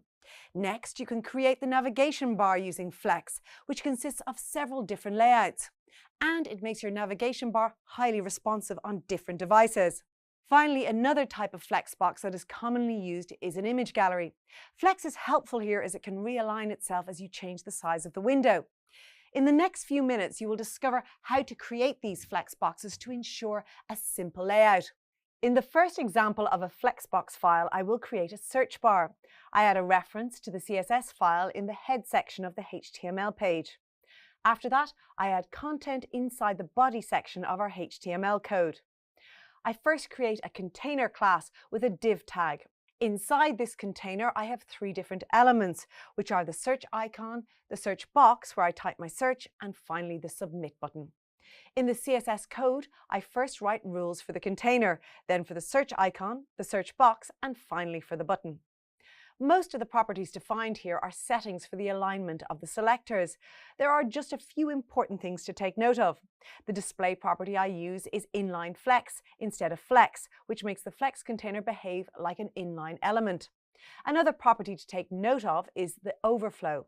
The overflow property clips the overflowing content, which in this case will be the text I enter in the search query. Then I add the properties for the icon and the search box. Finally, I add the properties for the search button. Let's remove this CSS code momentarily to check how the output displays without it. Although all the elements are there, the page is standard and plain.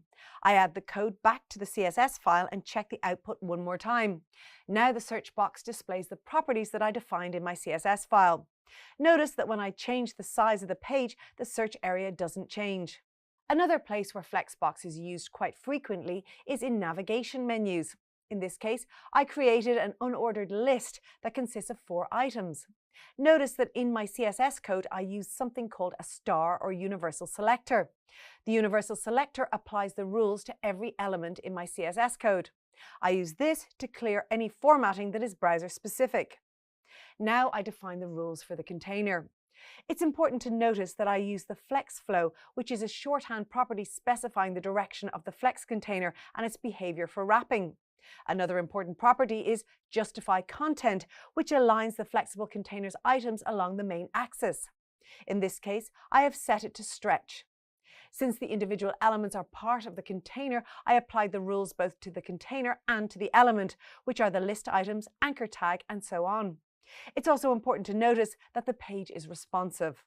So, as the size of the browser window gets smaller, the items stack on top of each other, and if I expand the window, it changes to a standard horizontal navigation menu. One final Flexbox example that I will demonstrate is a responsive image gallery. All the elements for the gallery is in the body of the HTML file. There is a div element with the class container that consists of 6 images that are saved inside the project folder. Now let's open the CSS file. First, I remove all browser-specific settings that may be there by using the star selector, just like I did earlier. I set the value of both the margin and the padding to 0. I then reset the basic alignment options for the images by setting the border to 0. Next, let's focus on the container. First, I set the value of display to flex. Then I add the flex wrap property, which determines whether the flex items should be forced in one line or should wrap over multiple lines. Next, I justify the content property, which aligns the flexible container items on the horizontal main axis. I set it to space dash between. Finally, I add some padding.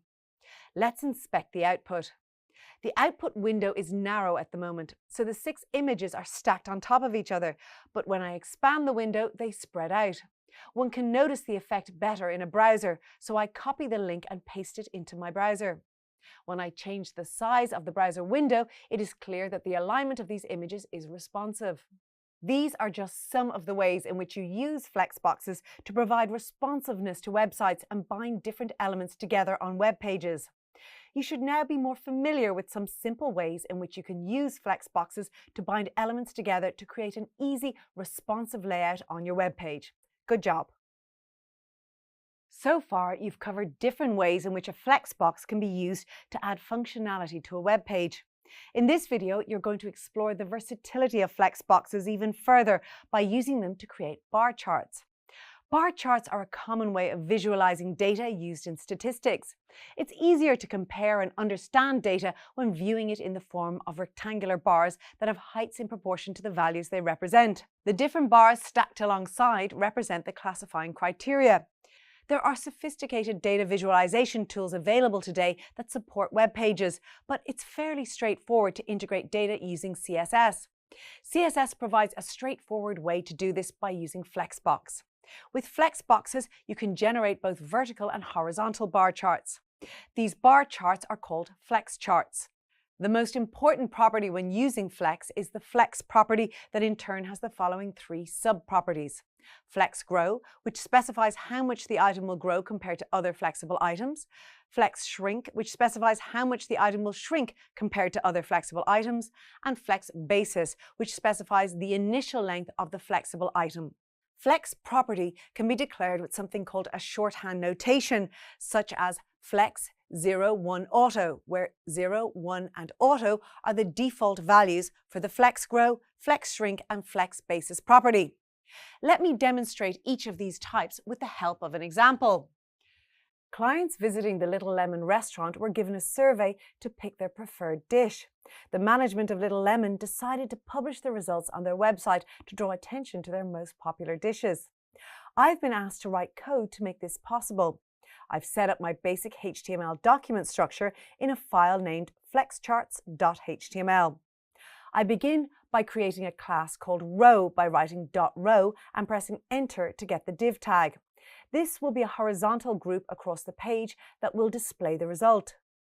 I create two tags inside the div tag, one for the label and another for displaying the results of the survey. To add the label, I type .label on a new line and press enter. I then add the name of the label, preferred dishes. Next, I create another class called container by typing .container and then I press enter. Inside the container, I create a class called dish by typing .dish and pressing enter. As there are 3 dishes in the popular list, I copy and paste this item twice. To distinguish between the dishes, I add a class name for each of the items after the word dish. I name item 1 pasta, item 2 pizza, and item 3 burrito. I now have to add styling properties. As I am using flex basis, in item 1, I add flex basis as the property to specify the initial length of the item. I add the percentage to indicate the length of this flex item. I do the same for the other 2 items. As the total here should be 100, I adjust the percentages of item 2 and 3. Finally, I add the respective labels for each dish. To do this, I add the percentage between the angle brackets at the end of each item. Now that my code is created, I move to CSS by clicking on the flexcharts.css file at the top of my screen and checking that it's referencing the correct file. I have stacked the CSS file next to the HTML file for better understanding. I start with the outermost container, which is row, by typing .row and then pressing enter. Within row, I add the display property, to which I add flex. I press enter to move to a new line. I add another property called align items, to which I add stretch. There are 2 main axes in flex, the main axis that runs horizontally across the page and the cross axis that runs vertically. Align items controls the alignment along the cross axis. Next, I address the label div tag, which consists of the flex property and the font family. Flex, as you previously learned, is shorthand for flex grow, flex shrink and flex basis. Since this label is a part of the row, I add .row in front of .label. Now I add the container that will consist of all the results of the survey. I defined only the flex code value here. Just like align items, the justify content property defines how the browser distributes across the main axis of the flex container. So here I set the alignment to flex start, which is the left-hand corner of my web page. Next, I define the property for the dish selector. It is the same as for the container above, but here the alignments are centered. This will become clear once you see the results. I have one more set of selectors to define, but first let me display the output. To do this, I switch to my HTML file and click on the display icon in the top right corner of my screen. The output, preferred dishes, and the percentages 35, 50 and 15 appear on my screen. To improve the visuals of my chart and make it easier to interpret, I'm going to add individual colors to the chart items. At the bottom of my CSS file, I press enter twice and type .pasta. I press enter, and within this div class, I add background color, followed by the hex code of the color I want to use. In the next line, I specify the background color of pizza. Lastly, I specify the background color of burrito. Once again, I display the output. Now the percentages display the background colors as indicated. What's important to note here is that as you change the size of the web page, the flex adjusts itself while the label remains unchanged. The next example is very similar to the one I created for the earlier bar charts. In this example, when I create horizontal objects, I first add 4 containers for male and female, and then I set the flex spaces for each of them. If you look at my CSS code, I follow the same order. First, I address the columns, which is the outermost container, then the class container, and after that, the div class bar inside it. And finally, the individual properties that I want to define for male and female. The main differences here are in terms of the line items, justify content, and flex selection that have been adjusted to accommodate the horizontal bar charts. When I display the output of this code, the male and female classes are stacked on top of each other. What alignment to use may or may not come intuitively, but if you look at a few more examples, it will start making sense. Like in this case, the container contains male and female classes that need to be stacked on top of each other, which is why I have used flex direction.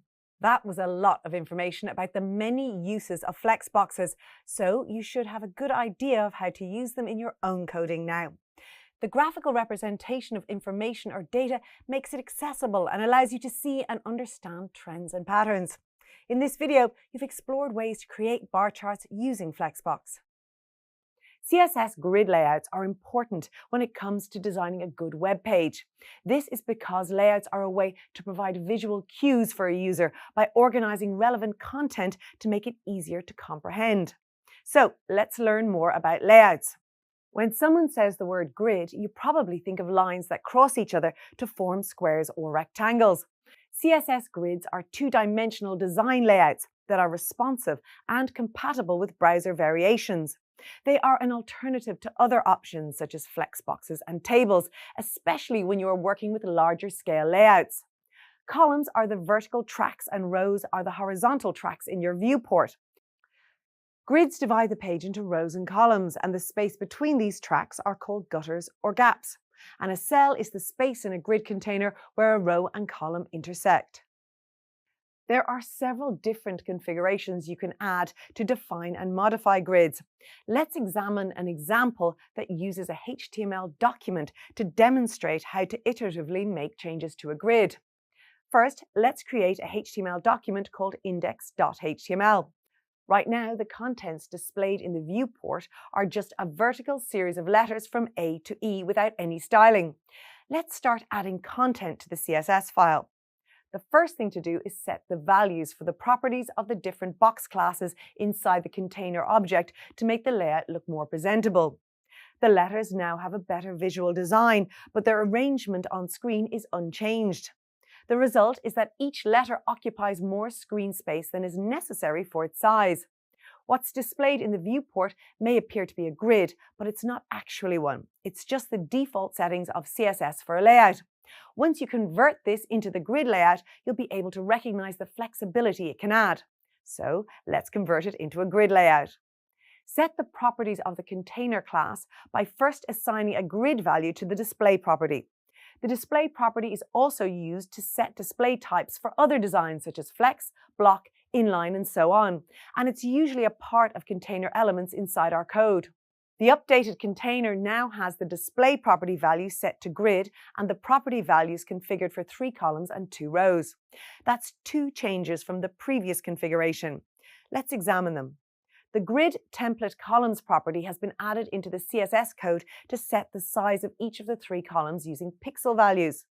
The use of FR, which is an abbreviation for fraction, has been introduced. Fraction effectively divides the grid, and the page now displays 5 separate grid cells around the letters, which are arranged in 3 columns and 2 rows. Where applied, the grid tracks are divided proportionately to the ratio of all the fraction values present. As there are 2 rows, the defined values are sized in the ratio of 2 to 1. Fraction adds flexibility to the grid without needing to deal with actual pixel sizes. It must be noted, though, that fraction and pixel sizes can be used interchangeably with both rows and columns. Now to add a couple of properties such as grid gap or gutter and background color to define the grid. The updated view displays a red box representing the grid because that's what the background color's RGB value was set to. The grid stretches by default the entire width of the page. And the size of the grid track or gutter has been adjusted to 10 pixels, which leaves more space between the grid cells. You can also opt to use the auto properties such as grid auto rows and grid auto columns, collectively called the implicit grid. Let's replace the grid template rows property in the code with grid auto rows. All the rows are now auto resized to 100 pixels. Now let's examine some of the functions that can make configuring the layout easier.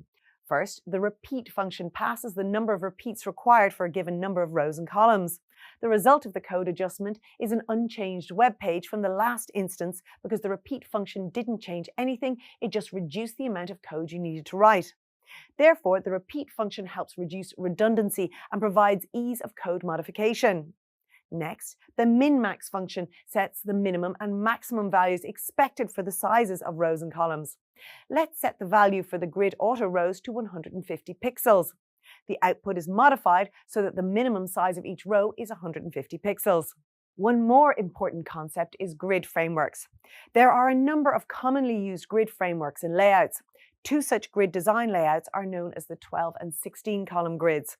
They divide the page into 12 and 16 tracks respectively along the vertical columns. The properties can be modified accordingly to target a specific track. CSS grid layouts are so important when it comes to good web page design, and this video has demonstrated that layouts provide visual cues for the user by organizing content in a way that makes it easier to understand. Who knows, soon you'll be building your own web pages and you'll be able to test out some of the techniques shown in this video.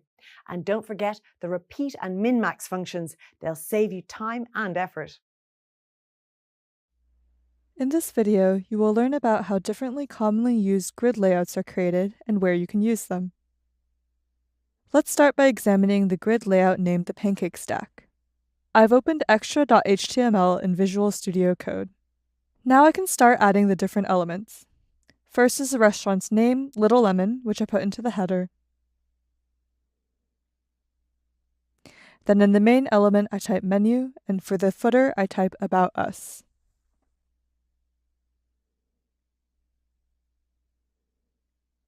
After saving, next I will open up extra.css. First I will write the rules for the body, followed by the header, name, and then the footer. First, for the body, I need to use the display property to code the grid. I define its height as 150 VH. 1 VH is equal to 1% of the viewport height. Now I add the grid template rows property that will track the sizing functions for the grid rows. I set it to 1 FR, or 1 fraction for the main section. Now I define the rules for the header. I start by setting the background color,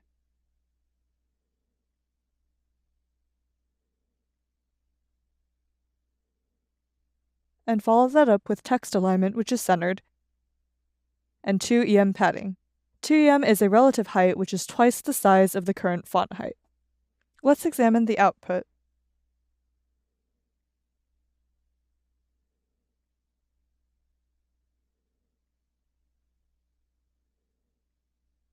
It looks good. I'm going to do the same for the main and the footer elements.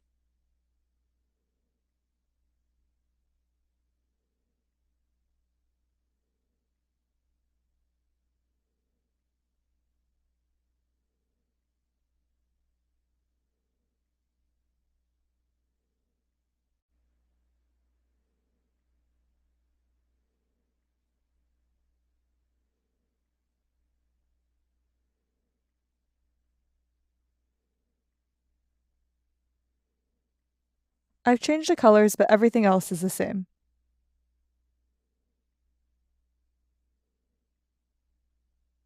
Let's examine the output again.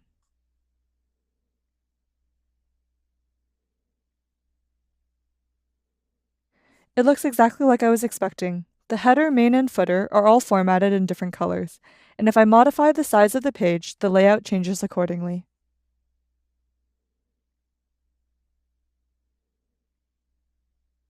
Next, let's examine the 12-section or 12-column grid system layout, also called a 12-span grid. This type of grid conceptually divides the page into 12 columns of equal size. One can add different elements to the grid by determining their starting point and the number of columns each element spans. Don't worry, this will all become a lot clearer when I go through the following example. I'm opening grid12.html in Visual Studio Code. First, I create a container with class parent, and inside it, I'll add 6 items that I call segments. I add a class name for each of the div tags matching the span or width I'm going to give each of these segments. These widths are randomly assigned.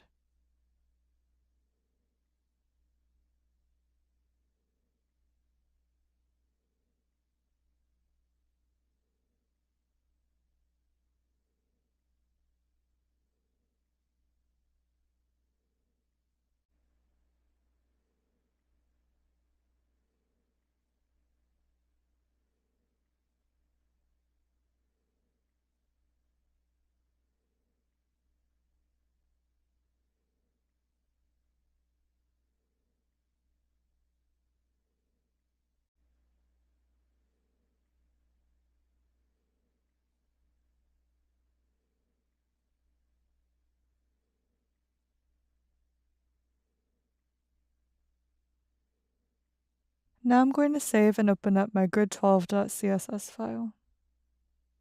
I'm going to add CSS selectors for each class.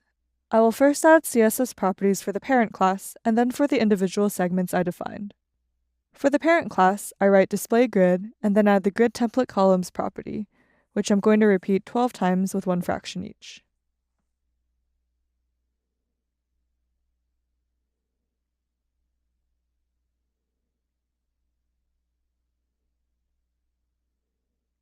Next, I define the properties of the segment. Again, I add display grid, following up with centering the items and the text.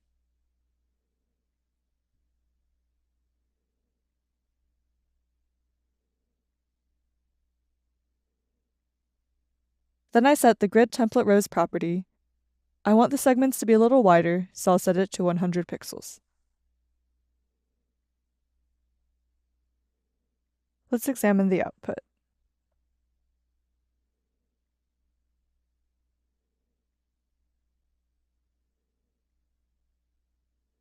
It's not much for now, but let's continue. Now let's set the properties for the different segments. The first one spans 12 columns.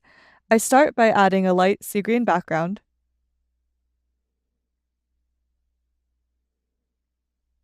and then the next part is important. This is where I use the grid column property. This value tells the element to start from the first column and span all 12 columns. Let's examine the output again.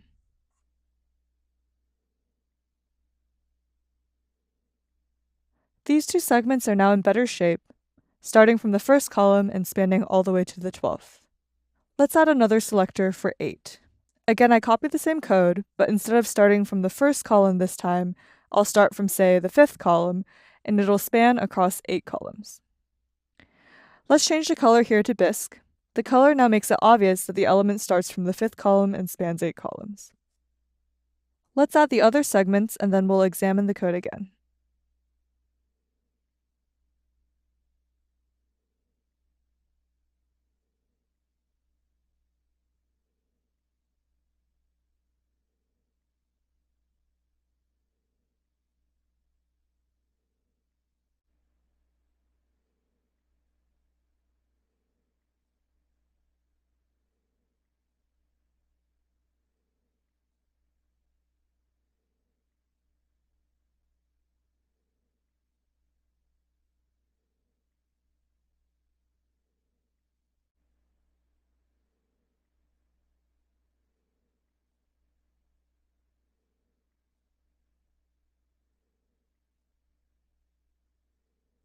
Alright, let's examine the output again.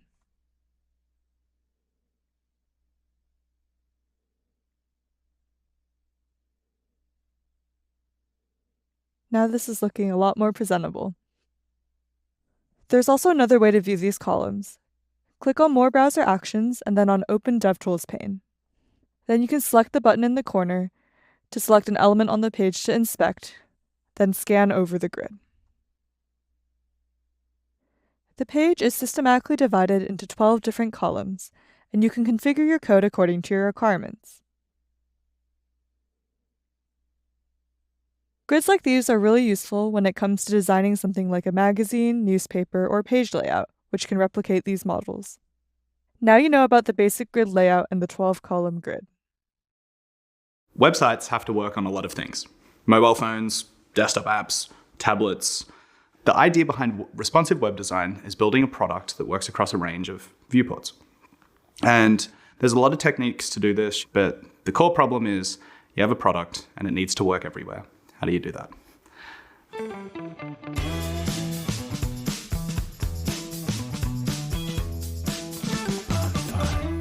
Hi, my name is Benedict Hobart. I am a front-end engineer at Meta.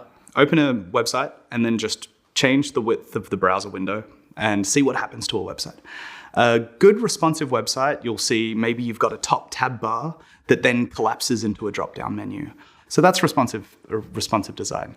The problem to solve is to make your app work across a range of viewports. There's other considerations as well when you're building an app for different viewports. Like if you're building an app to work from on a mobile device, you might put the action buttons towards the bottom of the screen so you can hit it with your thumb versus, having to use your index finger to hit the drop down at the top right. So it's about being very considered about how you place your functionality and what you think is important. It's about making things work as a first step. And then it's like, how do you make things good? How do you take into account the capabilities of the device you're building for and make it better than it would have been if you just made it work? People have changed the way that they make content from being like, 14 by 9, whatever, 10 viewport width people used to watch content on. And they flipped it horizontally because that's personal when you take a photo of something like that. It feels like you're there. It feels like you're talking to them. That's how you FaceTime your friends. It's good to be aware of how you can, how your products make people feel. And that's sort of like the never-ending game of like how people are using your products. You make something and you have no idea how people are going to use it, but that's the fun part. Maintaining quality is hard. People have QA teams that they employ to make sure that apps are functional for a certain width. People might write end-to-end tests to make sure that things keep functioning as they could be. It's hard to know what's going to change in the technology until it happens. And then you're like, okay, I need to redesign my website because iPhone just came out with a new screen resolution. So be aware of when your website breaks. The goal isn't to make it work for a phone and a desktop and a TV. The goal is to just make it always work. And if you make it work across, a width from here all the way down to here, you're probably in a good spot. Instead of focusing on making that device work properly, try to make your interface fluid and work across a range of dimensions versus just ticking the boxes. Earlier, you learned about the different types of CSS selectors. Remember, CSS selectors correspond to specific elements or element groups in a HTML document. In this video, you will learn about additional commonly used CSS selectors. But before you explore them, let's briefly revise the ones you've already covered. You learned about element or type selectors. The element selector allows developers to select HTML elements based on their element type. You also get ID selectors. ID selectors use the ID attribute of a HTML element. Since the ID is unique within a web page, it allows the developer to select a specific element for styling. You were also introduced to class selectors. Class selectors allow you to select elements based on the class attribute applied to them. With class selectors, you can apply rules to all elements with a specified class name. Those are the CSS selectors you have learned about previously. Hopefully, you've experienced how useful and effective they can be. But that's not all. As the CSS codebase evolved over time, more selectors were added to improve the design and styling effect of CSS. Let's explore a few of these widely used selectors. First, let's focus on attribute selectors. The attribute selector has a few syntax variations. Attribute selectors match the attribute or value for a given element. Can you recall what attribute and value mean? A quick recap. Let's say you have a HTML image tag. IMG is the name of the tag, while src and alt are the names of its attributes. The actual name of the image file, first.jpg, is the value. Now let's explore an example of how attribute selectors can be used. Say you have a HTML file with 3 A tags, each with a href attribute that points to a different page on the Meta website. The first one has no class, whereas the second one has a class called Home and the third a class called About. With different variations of the attribute selectors, you can target different attributes of the HTML. For instance, you can style all elements that have a defined class by adding class inside the square brackets. In this case, it will turn the second and third link green. Alternatively, you can target all 3 elements by inserting the href attribute, a star, and a common value that is part of all the links that you want to target. In this case, it can be the text meta. Now all 3 links will be green because each link contains the word meta.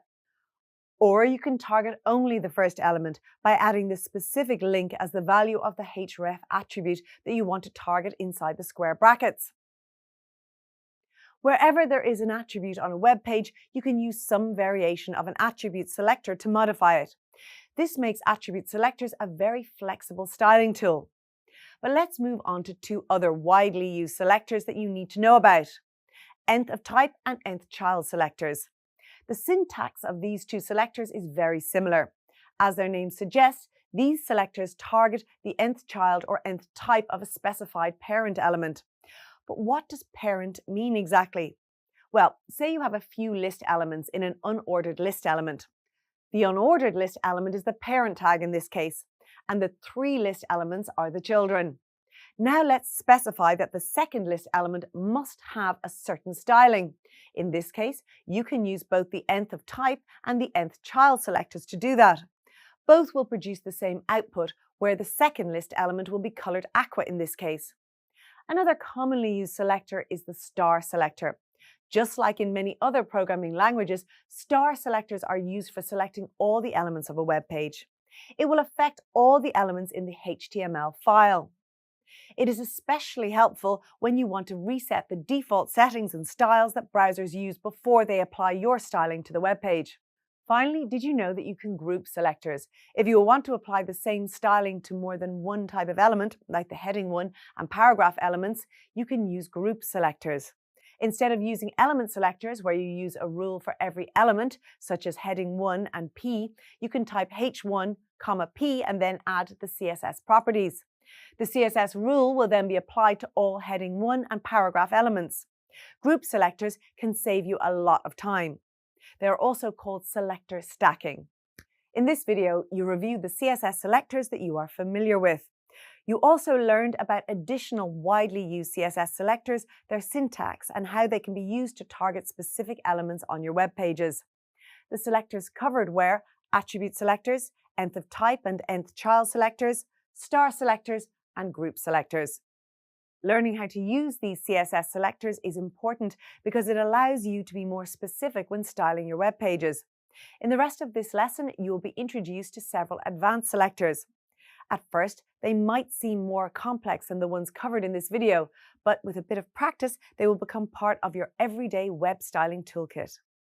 Sometimes you want to apply the same styling to different elements or to different groups of elements. CSS makes it possible to combine more than one selector so that you can apply rules to elements based on their relationship with one another. You do this with combination selectors, and there are 4 main types, namely descendant selectors, child selectors, general sibling selectors, and adjacent sibling selectors. In this video, you will learn about combination selectors and how you can use them to target more specific elements. Let's start with descendant selectors. Descendant selectors are useful if you need to select HTML elements that are contained within another selector. The easiest way to remember descendant selectors is to think of a family. You pick a person in the family and then select all descendants such as children, grandchildren, and great-grandchildren who have, say, brown hair. For example, you can have a HTML file with a div tag and its ID attribute set to blog. Inside the div tag are a few heading tags. In this example, all H1 elements are descendants of the element with the ID blog. So to make all the H1 descendants blue, you can add the ID selector #blog followed by the H1 selector with a space in between and then the properties in curly brackets. Child selectors, on the other hand, are more specific than descendant selectors. To go back to the family example, With child selectors, you select a person and then select only their immediate children who have red hair.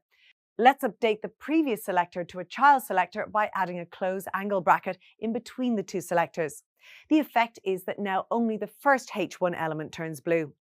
This is because it is the only H1 element that is a child of the element with the blog ID attribute. Next, let's focus on general sibling selectors, which apply rules to all the selectors of the same type that follow the first type. To use the family analogy again, general sibling selectors allow you to select a person and then select all younger brothers with black hair. You can update the selector with a tilde in between the two selectors to make it a general sibling selector. The selector now targets all paragraph elements that are siblings of a H1 element. The result is the last two paragraph elements turn blue. Notice that the first paragraph element didn't turn blue. This is because the general sibling selector only selects subsequent elements that match the selector. In comparison to sibling selectors, you can use adjacent sibling selectors to target only the first or adjacent element that follows another element. Once again, if you think about a family, this selector selects a person and then selects the next younger brothers. Finally, let's replace the tilde with a plus sign to update this selector to an adjacent sibling selector. The selector now selects all paragraph elements that are adjacent siblings of the H1 element. The result is that only the middle paragraph element turns blue. This is because the adjacent sibling selector only selects the first subsequent element if it matches the selector. Now that you are more familiar with combination selectors, let's explore a few practical examples. I will now demonstrate two combination selectors, the general sibling selector and the adjacent sibling selector. Let's start with the general sibling selector. Remember, the general sibling selectors select all the matching elements of the second type, which follow the first type. The HTML file has a paragraph tag with the words basic info about Little Lemon, and that is followed by a div tag with the word about. After the div tag, there is an unordered list with 3 list items. This structure repeats below. So there is another paragraph tag, a div tag, and then an unordered list with 2 list items. Now let's inspect the CSS rules. First, I set basic rules for the HTML body. This is so that the special effect that I will apply with the sibling selector will stand out. Below the styling for the body is the general sibling selector. I set the div tag as the parent and the unordered list as the sibling. Remember, for the sibling selector, you always use a tilde. This time, I specify a contrasting background color, white. Then, notice that I added the box shadow effect.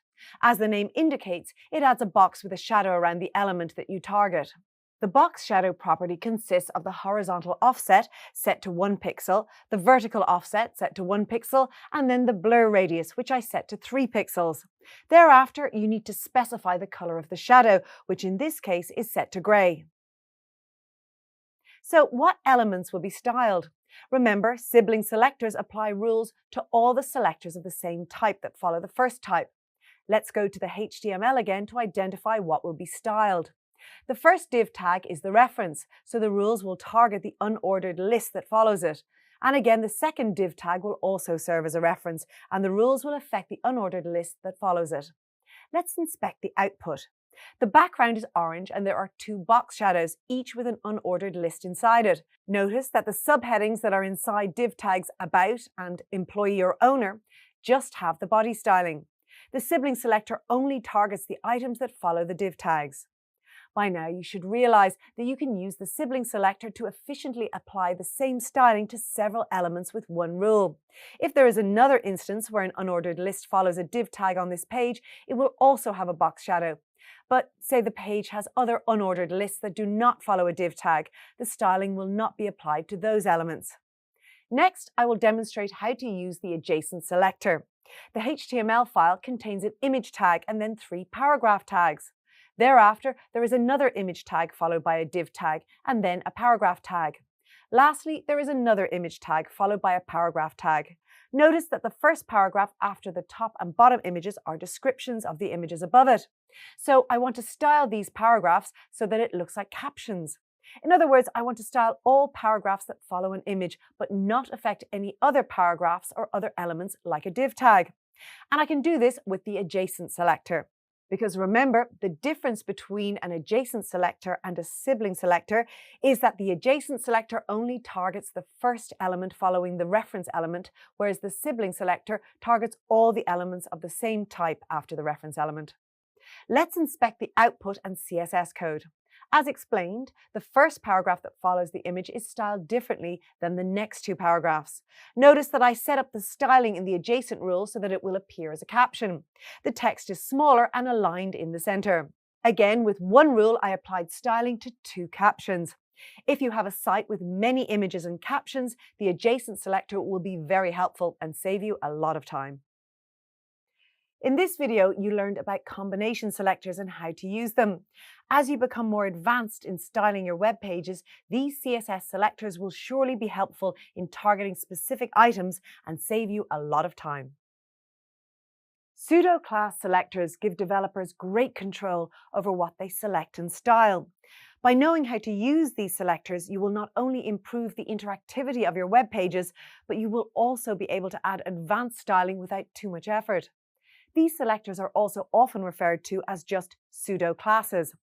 Previously, you were briefly introduced to the pseudo-class invalid.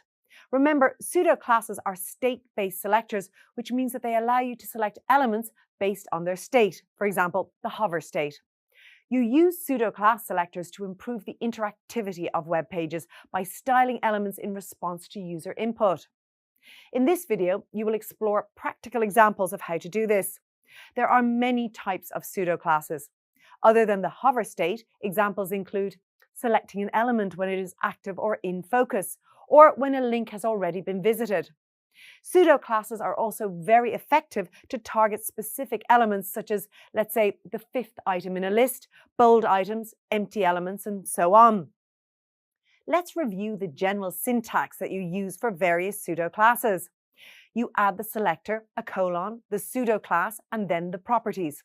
While there isn't a broadly accepted classification for pseudo-classes, you can group them in terms of general similarities and their purpose. Let's explore a few of these general classifications. The first group you need to know about is user action states, which include the hover pseudo-class, which changes the style of an element when a cursor hovers over it. The active pseudo-class, which styles an element only while a user actively presses and holds the mouse button. And the focus pseudo-class, which focuses styling on the element that you use it for. These pseudo-classes have an effect while a user is actively engaging with a HTML element. Let's explore an example of how the hover and active pseudo-classes can be used. Say you have a HTML file with an A tag inside a paragraph and a button element inside a div element. The paragraph element has a class defined as myPage and the button class is defined as myButton. Now let's explore the CSS. First, it contains basic styling for the myPage and myButton class elements. Then, to make the link change its appearance when a user hovers over it, you use the hover pseudo-class to target a tag. To change the myButton class, you use the active pseudo-class. The active pseudo-class changes the properties of an element when the state of that element is active. In this case, the styling properties will be applied only when a user presses and holds the mouse button. In this example, the pseudo-class selectors target HTML elements, but you can also use them to target HTML class attributes. Next, let's focus on form states. Previously, when discussing form validation, you were introduced to the invalid pseudo-class selector. But there are more pseudo-classes that are specifically used for HTML forms. They usually come in pairs and target the different states that elements can have. Form state pseudo-classes include disabled and enabled, generally used for buttons, checked and indeterminate, that are used for checkboxes, and valid and invalid, used in case of fields like emails and phone numbers. Another pseudo-class type that you should know about is specific position-based states. They allow you to target specific items, for instance, a specific list item among the list elements. Some examples of this type include first of type, last of type, nth of type, and nth last of type. Let's explore an example of first of type. Say you have two list items in a HTML page, Adrian and Mario. With the first of type pseudo-class, you can style the first item of its type while the remaining items will not be affected. In this video, you explored a few examples of how you can use pseudo-classes to improve the interactivity of your web pages. There are plenty of other pseudo classes, and some of them are more popular than others. You're encouraged to follow your own style and explore the creative possibilities that pseudo classes offer. By now you should know that developers use pseudo classes to style and make web pages more interactive. In this video, you will explore pseudo classes that you can use to style links on web pages, namely web link states. Although you can use web link states for many functionalities, developers often use them to style the color of links that a user already opened. For instance, a HTML file can have two A tags, each with its own href that links to a different page of a website. To give the links their initial color, you can use the link pseudo-class selector. And to let the links change color once a user has visited these pages, you can use the visited pseudo-class selector. But if you're using multiple pseudo-classes for a specific element, there is an important rule to keep in mind. The order in which you apply pseudo-classes in a document determines which style will be displayed, so be careful not to accidentally overwrite a style you want to set. Developers use the acronym LVHA to remind them of the order that they need to follow when writing pseudo-class rules. LVHA stands for Link, Visited, Hover, Active. So always apply pseudo-class styles in the correct order. First link, then visited, next hover, and lastly active. Now that you know more about web link states, let's explore how to use the link, visited, hover, and active pseudo-classes. Additionally, you will learn two more effects that you can create with the hover pseudo-class. In the pseudolinks.html file, I added 3 tags, a heading tag followed by a paragraph tag and another paragraph tag. In the heading tag, I added the name of the restaurant, Little Lemon, and the first paragraph tag has a link to their Instagram page. Now I go to my CSS code by clicking on the pseudolinks.css file at the top of my screen. In this file, I already added properties related to the pseudo classes we discussed previously, namely link, visited, hover, and active. To display the output of this code, I move back to my HTML file and click the view icon at the top right of my screen. By default, the link to the Little Lemon Instagram page displays in a blue color because I set it to blue with the link pseudo class in the CSS code. As expected, when I move the mouse over the link, the color changes to green because I added green as the value of the color attribute in the hover pseudo class. Let's test what happens when I click and hold the link. It changes to white text on a black background, just like defined with the active pseudo class property. When I click on the link to visit the Little Lemon Instagram page, the system asks me to connect to an external source since I am using Visual Studio Code. I click the cancel option for now, but after I visit the link, the color of the link will change to violet because I defined it to do that with the visited pseudo class. I'm now going to demonstrate how you can use the pseudo class hover. To do this, I use the pseudoshadow.html file I created previously. In this file, I added 4 paragraph tags, each belonging to a class called textual. I also added random text, commonly used in publishing and graphic design as placeholder text. The CSS code that I added is fairly simple. The first property defines the properties of the textual class. The second property defines the effect that the pseudo class hover will have on the textual class. For the hover pseudo class, I use the shorthand for a box shadow property. As you've seen earlier, box shadow adds 1 or more shadows to an element. The horizontal offset is set to 5 pixels. The vertical offset is set to 0 pixels. The blur radius is set to 25 pixels, and the color of the shadow is set to black. I move back to my HTML file to output this code and click on the view icon. The Little Lemon page with blocks of text displays.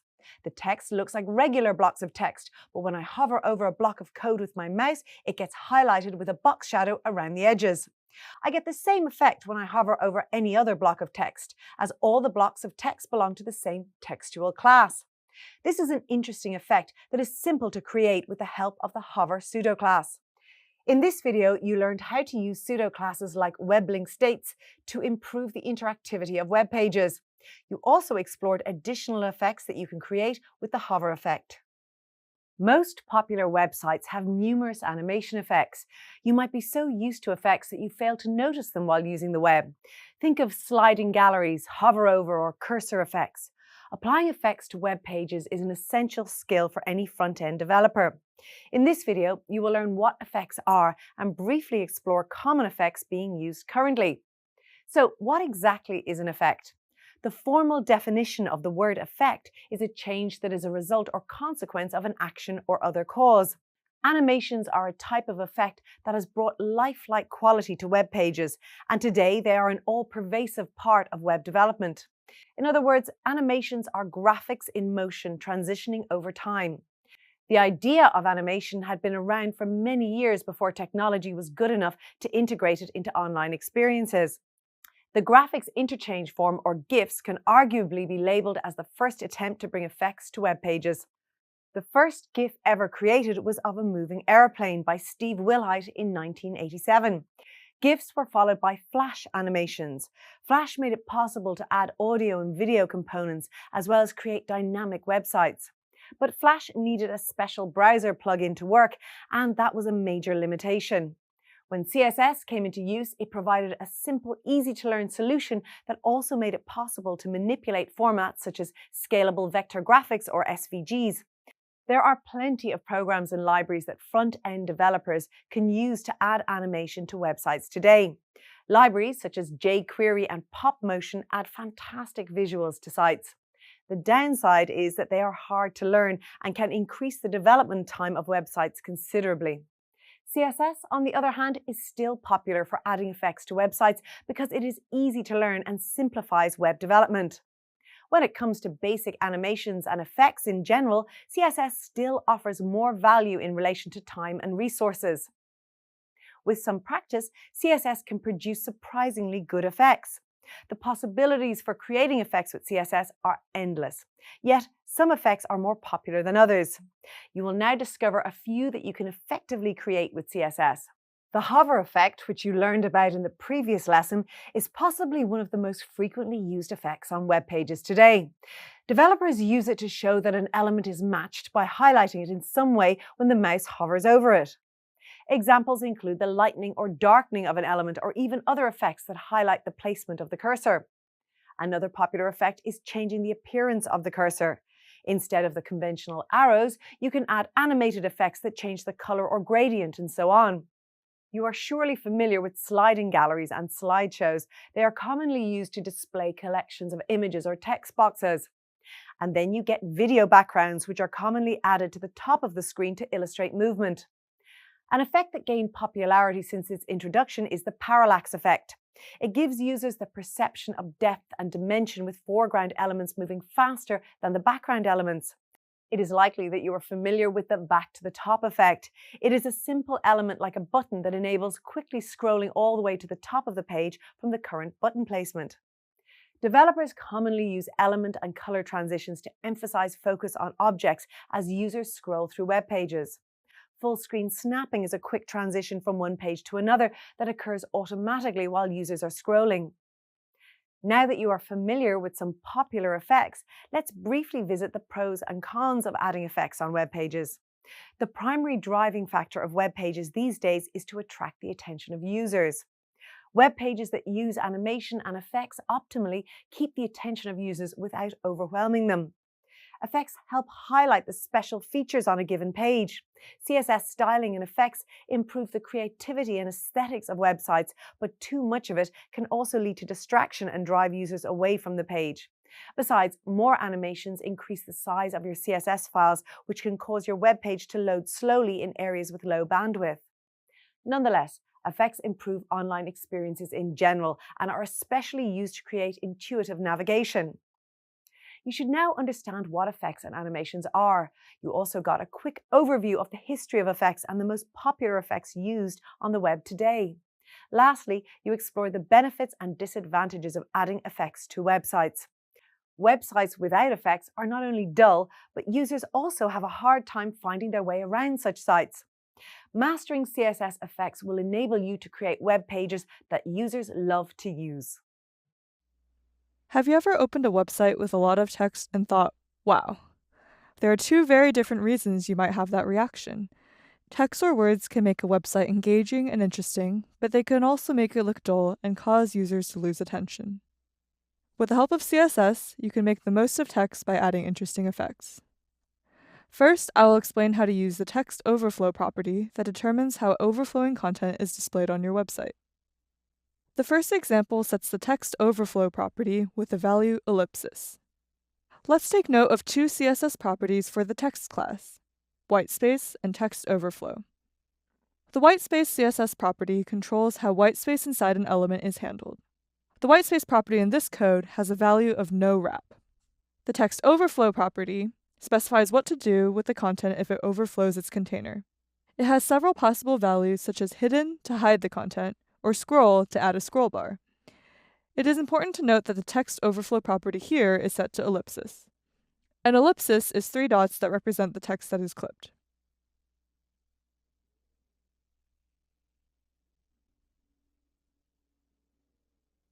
So if I hover over the overflowing text which is present inside, the hidden text is displayed. As soon as I move the cursor away from the block, the text is again substituted by the ellipsis. This is very similar to the second example, which sets the value of text overflow to clip.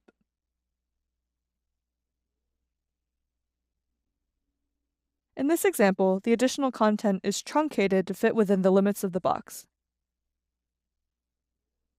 So if I hover over it with the cursor, the clipped text is displayed.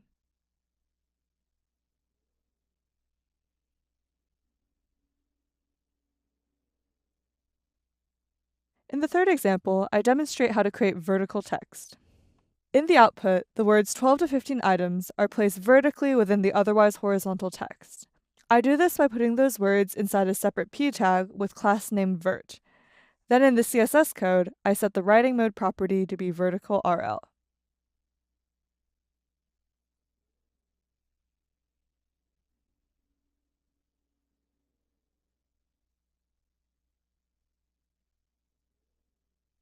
The next example demonstrates the word wrap property. Word wrap determines how the words in a paragraph break up and wrap onto the next line. This property has different values such as break word, normal, initial, and a few others. In this example, I use the value break word. As a result, the words illustration and property are both broken up across multiple lines.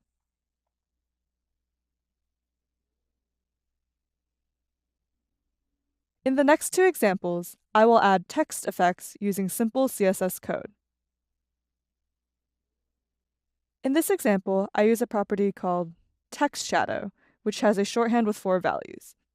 The first value is the x-coordinate, which represents the horizontal shadow. The second is the y-coordinate, which represents the vertical shadow. The third is the blur radius, and the fourth is the shadow color.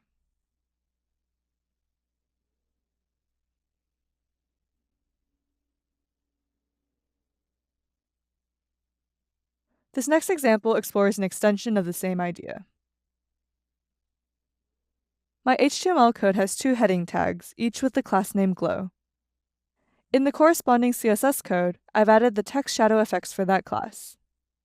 I can use the output to determine whether I need to adjust the color effects until I'm happy with it.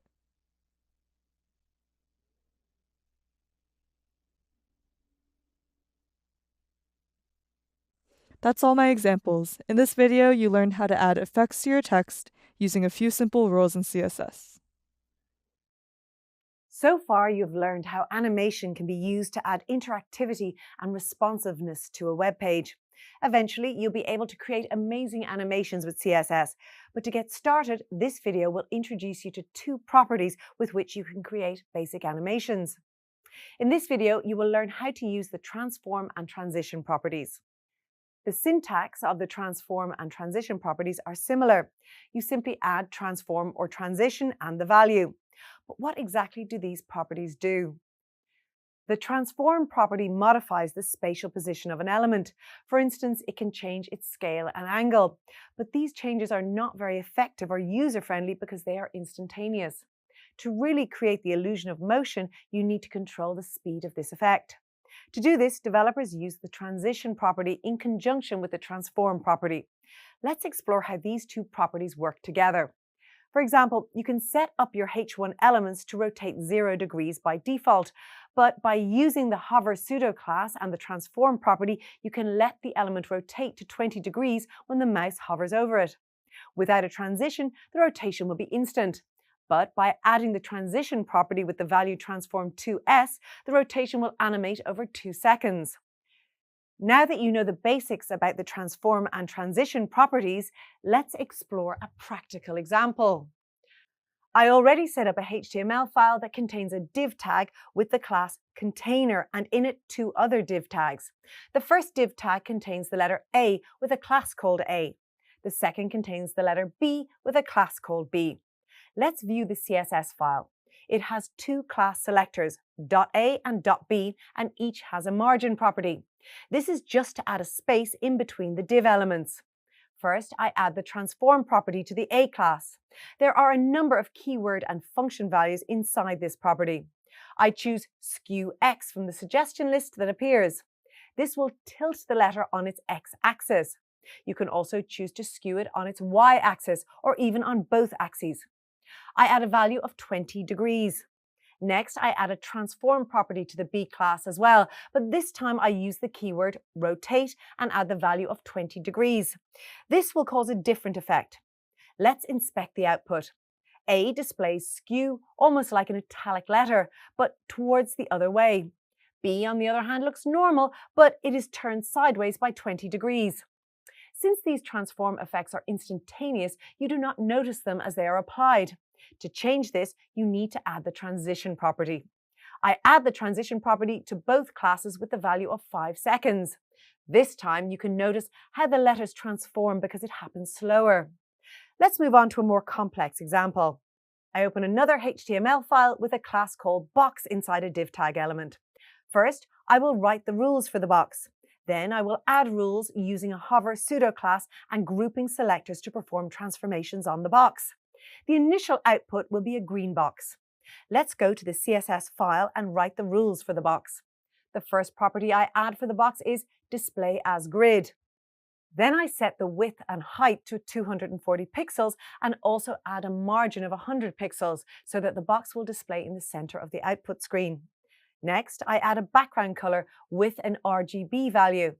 Then I specify the border properties. I add the border radius and give it a value of 12 pixels. Using shorthand notation, I specify the border to be solid and add an RGB value in hex format. Finally, I set the border width to 4 pixels. These properties basically define the width, style, and color of the border. So far, the output is a light green box with a darker green border. Now let's move back to the CSS to add some effects. I add a class selector for the box and then add the hover pseudo class. This is so that the transform effect that I will add next will only happen when I hover over the box. Let's add the transform property. This time I add rotate around the Z-axis. The Z-axis is perpendicular to the screen. So when I hover over the box, it will rotate from my point of view. I add rotate Z at an angle of 60 degrees. Let's inspect the output. When I hover over the box, it rotates 60 degrees. Let's add a few more effects. I add a light coral background color to the hover pseudo class. When I hover over the box now, it also changes the background color. Let's also change the opacity to 50%. Now when I hover over the box, it changes the opacity of the box too. All these effects are fine, but they happen too fast. Just like in the first example of the letters, I need to add the transition property if I want to slow down the transform effect. I add the value of 2 seconds. When I hover over the box this time, the change happens gradually over a span of 2 seconds. Well done! You now know how to use the transform and transition properties. In this video, you learned how to create a basic animation using the transform and transition properties in conjunction. A number of different effects like these can be performed with the help of the 2 properties, transform and transition, and combining them with pseudo classes such as hover, active, and others. By now you should know the basics of CSS animation. It's time to explore some more advanced properties and rules. In this video, you will learn how to use the animation property in combination with the @keyframes rule to create advanced animations. When developers want to create complex animations, they use the animation property, but to control the execution of the steps of the animation, they use the @keyframe rule. Next, let's explore the syntax of the @keyframe rule and the animation property. The @keyframe rule specifies the name of the animation and the individual keyframes for the animation. You define each keyframe with a keyframe selector and CSS styles for that keyframe. The @keyframe rule can also use the optional keywords from and to show transitions. The animation name links the animation to a specific keyframe rule. The animation property has a number of sub-properties like animation name, animation delay, and so on. You can use a shorthand CSS syntax to set all the sub-properties of the animation property. But say you want one or more of them to have the default settings, you simply leave them out. However, each of the sub-properties can be listed individually as well. To understand animation cues, let's explore a simple animation of a clock with hour and minute hands. The HTML code for the clock will consist of only 3 basic elements, which are the div class called clock, and inside it a div class called minutes and another div class called hours. Take note how both hours and minutes have an additional common class called hand. In order to let the clock work, you need this additional hand class with its own CSS rules. But since the focus of this lesson is to understand the animation part of the CSS, the basic styling properties of the clock are not covered now.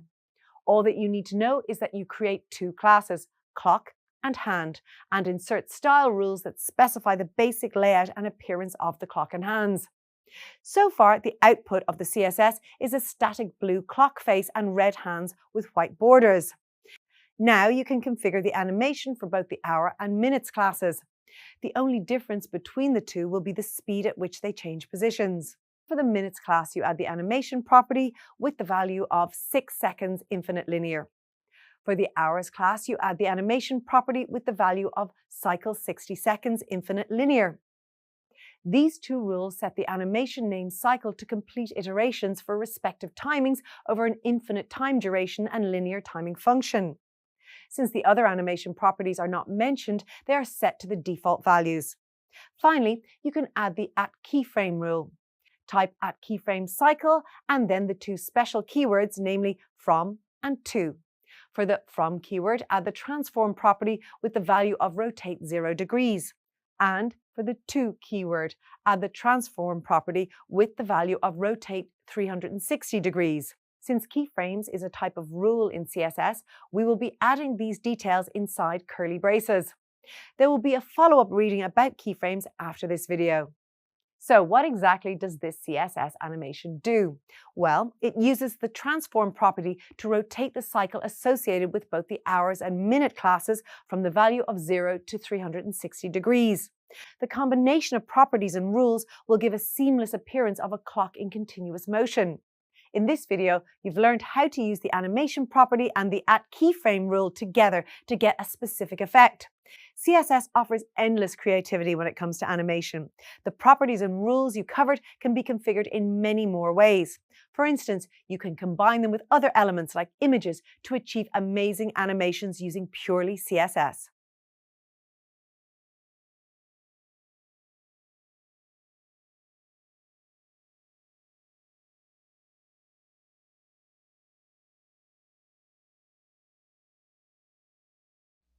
By now you should know that CSS offers many possibilities for creating interesting animations.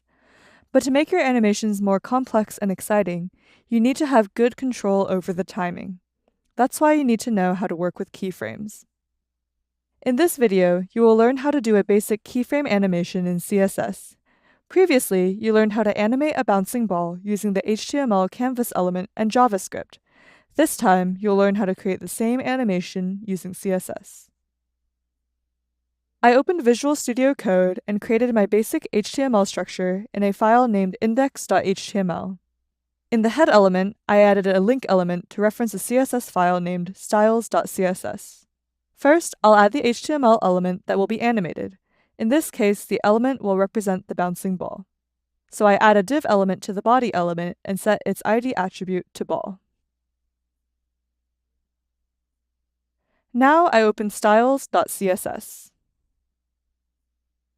First, I add the keyframes definition. I'll name this animation bounce. Next, I add the from keyword with open and close curly brackets to define the starting state of the animation. The starting position should be the default position of the element. So I add the transform property and set its value to translate 3D with the coordinates 0, 0, 0. These three values are the coordinates along the x, y, and z axis in 3D space. Next, I add the to keyword with open and close curly brackets to define the ending state of the animation. The ending position should be 640 pixels right of the starting position. To do this, I add the transform property and set its value to transform 3D with the coordinates 640 pixels 0, 0. This means that the element is translated by 640 pixels on the x-axis and 0 pixels on the y and z axis. Finally, I add a CSS rule for the ball. I use the ID selector to select the ball element. First, I need to add a set of properties to make the element render as a ball. To do this, I set the width and height properties to 80 pixels.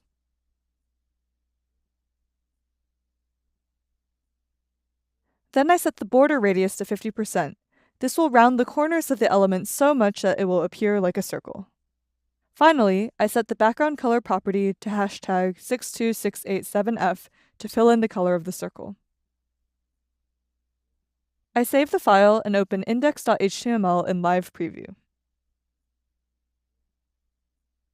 Great, the ball is rendering correctly.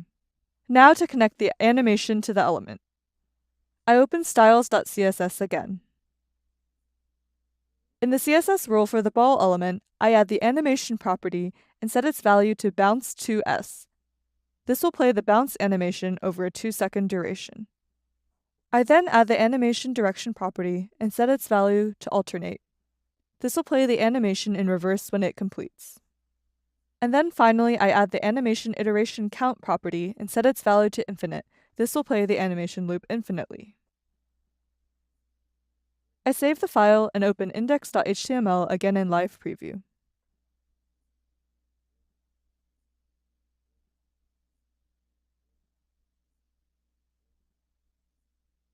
The animation plays, but the speed of the movement is not consistent. The ball moves slowly at the start, then speeds up in the middle and slows down again at the end of the animation. This is because the default timing function is the ease function that animates with this behavior. There are many timing functions available, such as ease, linear, ease in, and ease out. You can read more about this in the additional resources. To match the animation that I built in HTML and JavaScript, I set the animation timing function to linear. I open styles.css again. In the CSS rule for the ball element, I update the animation property and set its value to bounce 2s linear. This will play the bounce animation over a 2-second duration using the linear function. I save the file and open index.html again in live preview. Now my animation plays exactly as I intended it to do. In this video, you learned how to create a simple keyframe animation with CSS. But CSS animations and keyframes are quite powerful. Try challenging yourself and see what animations you can build. Have you ever made a mistake while programming? Well, you're not alone. After all, mistakes are a part of programming. If there are never any errors in your code, that means you're either extremely skilled or not writing enough code. While there will always be errors in your code, some can be avoided. This ability to avoid errors is especially true for the mistakes that beginner coders typically make. In the next couple of minutes, you will learn about the common errors that are made in programming and about the good practices you can implement to avoid making these errors. The common errors that developers make can broadly be classified as skill-based, rule-based, and knowledge-based. Many skill-based errors can be classified as typos. That is to say, they are mistakes made when typing in the code. These typos can include omitting delimiters at the end of the syntax, or some quotation marks while defining values, and forgetting to close brackets. For example, say there's some code where the programmer didn't enter the closing bracket. When the closing bracket is typed, the code becomes functional again. This can also be extended to syntax errors, such as closing the tags in HTML. Sometimes it can be as basic as not having a proper doc type declaration in your HTML code. All of these are simple mistakes and typos that happen while writing your code, but these are also the ones that take the most time to correct. While a lot of these syntax errors are flagged with the help of modern IDEs such as Visual Code, clean code is still the responsibility of the developer. For example, there are also some things such as using inline tags and writing tags in the uppercase, which won't be flagged or stop the code execution, but are still considered bad practice. Next, let's explore rule-based errors in more detail. These are code-based mistakes developers make when they do not follow the rules. For instance, did you know that you cannot start a class name with a numeric value? Naming mistakes are typical rule-based errors. While this may not be obvious for someone new to CSS, there are many specific rules set for different elements in CSS that you may come across. There are also so many properties that can be used for a given CSS selector that it can be confusing. This confusion can lead to errors. For example, here's a short list of just some of the different properties that can accept color values and be intermixed. Color, background color, font color, and border color. Or there is often more than one way in which the same page can be designed, such as flexbox, grids, and so on, each with its own set of properties.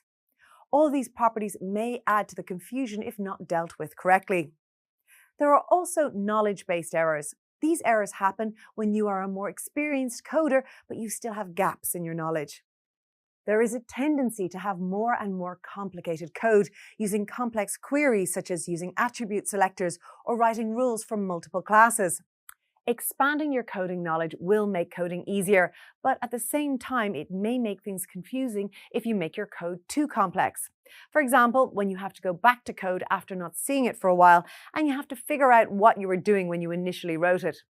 And that's why you should be aware of best practices in CSS when it comes to error prevention and correction. Let's examine the best practices you can follow. One of the best practices you can apply to avoid common errors is using shorthand. A code with 4 properties can be written using 1 property instead, like in this example. Writing it with shorthand makes reading the code easier. Learning shorthand takes practice, but it can save time and effort if you know how to use it. Another best practice is applying specificity. Understanding specificity while writing code can also help you to avoid errors, just like you learned in an earlier reading. Let's take this example. Both rules are targeting the same anchor tag of HTML, and the specificity will be calculated by the browser to determine which rule to apply first. In this case, it will be the first rule that will be applied. Understanding specificity while writing code can help you to avoid misconfigurations. Over-specificity can lead to increased loading time for browsers because they need to apply specific rules. A good practice in programming is to apply the rules as broadly as possible. For example, where possible, apply it over a container instead of to the content inside it. While the errors and practices mentioned are by no means exhaustive, the best way to learn is by designing more web pages and integrating good practices into your code as you go. You must take care to avoid over-specificity. For instance, where the inside of the layout has a division tag containing a class with an anchor tag to which you may apply rules. This is over-specifying the target element of rule. Instead, this should be replaced with a class or ID selector. Over-specificity leads to wasting time. You waste the browser's time in applying over-specifics in the present, but it can also lead to you wasting your time troubleshooting later. You should also avoid the redundancy of rules, selectors, and properties to prevent confusion. When using different selectors, you can end up applying rules more than once to target the same element. Another good practice is performing a CSS reset using a universal selector before you begin writing your code. Every browser has different settings that may cause problems with the formatting that you've defined. By removing browser-specific configurations using the universal or star selector, you can avoid the chances of misconfigured layouts appearing on web pages and save a lot of effort later. By continually designing pages, you will develop your skills, and as a result, you will progressively make fewer errors. You learned about the common errors made in HTML and CSS, as well as good practices to avoid them. Great work! In this video, you're going to learn about how you can handle errors in CSS. The first thing that you should know is that CSS does not handle errors in the same way that most programming languages do. The code does not break or stop executing. Instead, it just passes through the code and simply ignores the lines that it does not understand. In fact, it can also ignore the next property after the mistake that is inside the same selector. In VS Code, I opened the HTML and CSS files that we used to demonstrate the transform and transition properties in an earlier video. Let me open the output to remind you what the CSS styling does.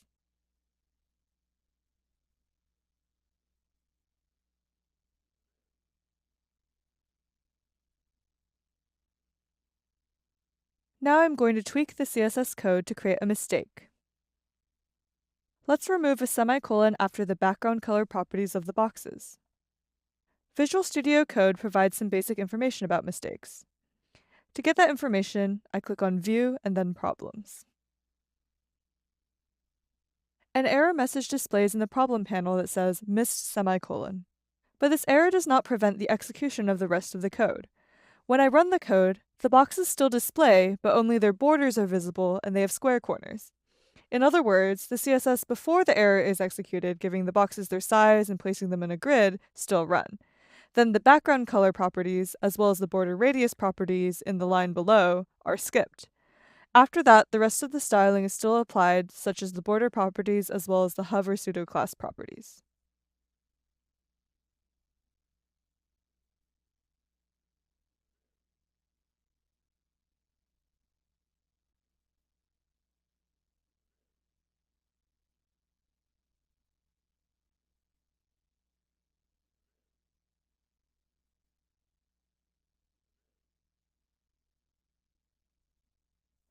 Let's put back the semicolon and create another error.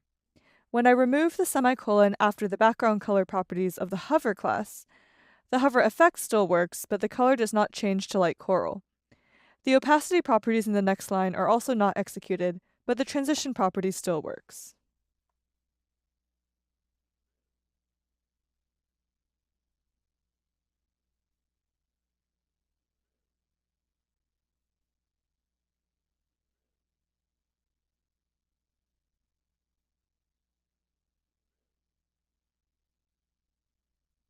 Now I put back the semicolon to correct the code. But sometimes you need to validate the code for more than just syntax errors, such as checking against specific coding conventions and best practices. To resolve these kinds of issues, developers use a tool called a linter. A linter is a tool that applies a set of rules to check the syntax and find any problematic patterns or inefficiencies in the code. There are a number of linter tools and websites available. Alternatively, you can also install a third-party tool using the command line or extensions in VS Code. You can find more about these online tools and how to install linter extensions in the additional resources at the end of the lesson. Next, I will demonstrate how to lint your CSS code using a Visual Studio Code extension called StyleLint. There are plenty of StyleLint rules that you can use. For this demonstration, I am using the alpha value notation rule and the color no hex rule. The alpha value notation rule requires using a specific notation for alpha values, whereas the color no hex rule disallows the usage of hex color notation. These are just examples and are not necessarily best practices. You can select your own set of lint rules according to your own best practices. Now that the StyleLint extension is running, other errors are showing in the Problems panel. The alpha value notation lint rule states that 50% should be written as 0.5. Notice that it also indicates on which line and at which character I can find the issue. In line 14, the value of the opacity property is set to 50%. I change it to 0.5 and now the error notification disappears. The color no hex lint rule states that an unexpected hex color was found on line 8. To update the hex code to a valid notation such as HSL, I can click on the color box in the CSS code. A color panel pops up. I toggle between the different color notations by clicking at the top of the color panel until it is set to HSL. StyleLint is just one example of the many developer tools in Visual Studio Code that you can use to find lint errors. Many browsers also have testing tools, such as the Inspect or Compute tools, that allow you to modify your CSS code and verify the changes directly in the browser. Have you ever had a broken power outlet in your home? Or maybe a light switch stopped working? When that happens, you usually call an electrician to come fix the problem. And when they arrive, they have many tools with them to test the wiring in your home to figure out the cause of the problem. As a developer, if your web page isn't displaying correctly, you also need tools to help inspect and diagnose the cause of the problem. This is why the developer tools in your web browser are so useful. Every web browser comes with a set of tools to assist in the development of web pages and web applications. There are different diagnostic functions that the developer tools provide. These include viewing error logs, debugging JavaScript code, inspecting HTTP requests and responses, inspecting performance and memory usage of JavaScript code, inspecting CSS grids and flexbox layouts, inspecting HTML and CSS rendering, and live editing. Inspecting HTML and CSS rendering will probably help you the most while building your web page. And for that reason, it'll be the main focus of this video, although we will return to live editing closer to the end of the video.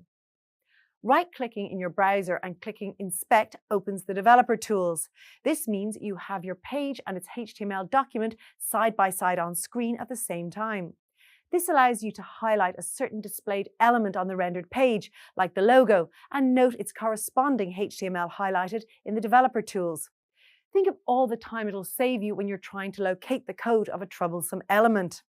Also, when you have the element on the web page highlighted, you can inspect the CSS rules applied to it in the developer tools.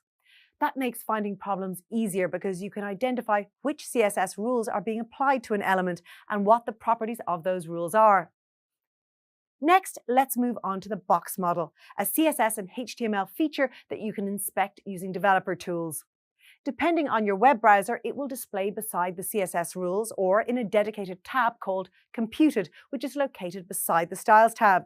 You can use the box model to identify the outcome of the CSS rules applied to an element. This will help pinpoint if a CSS rule is incorrectly applied or has an incorrect property value. No matter what kind of problem you have in your code, you have to systematically use the diagnostic developer tools to figure out what's going on. But what about combining different developer tools? While being able to inspect HTML and CSS rendering is undeniably useful, it can be more powerful when used together with live editing your HTML and CSS. With live editing, you can update HTML and CSS code inside of the developer tools.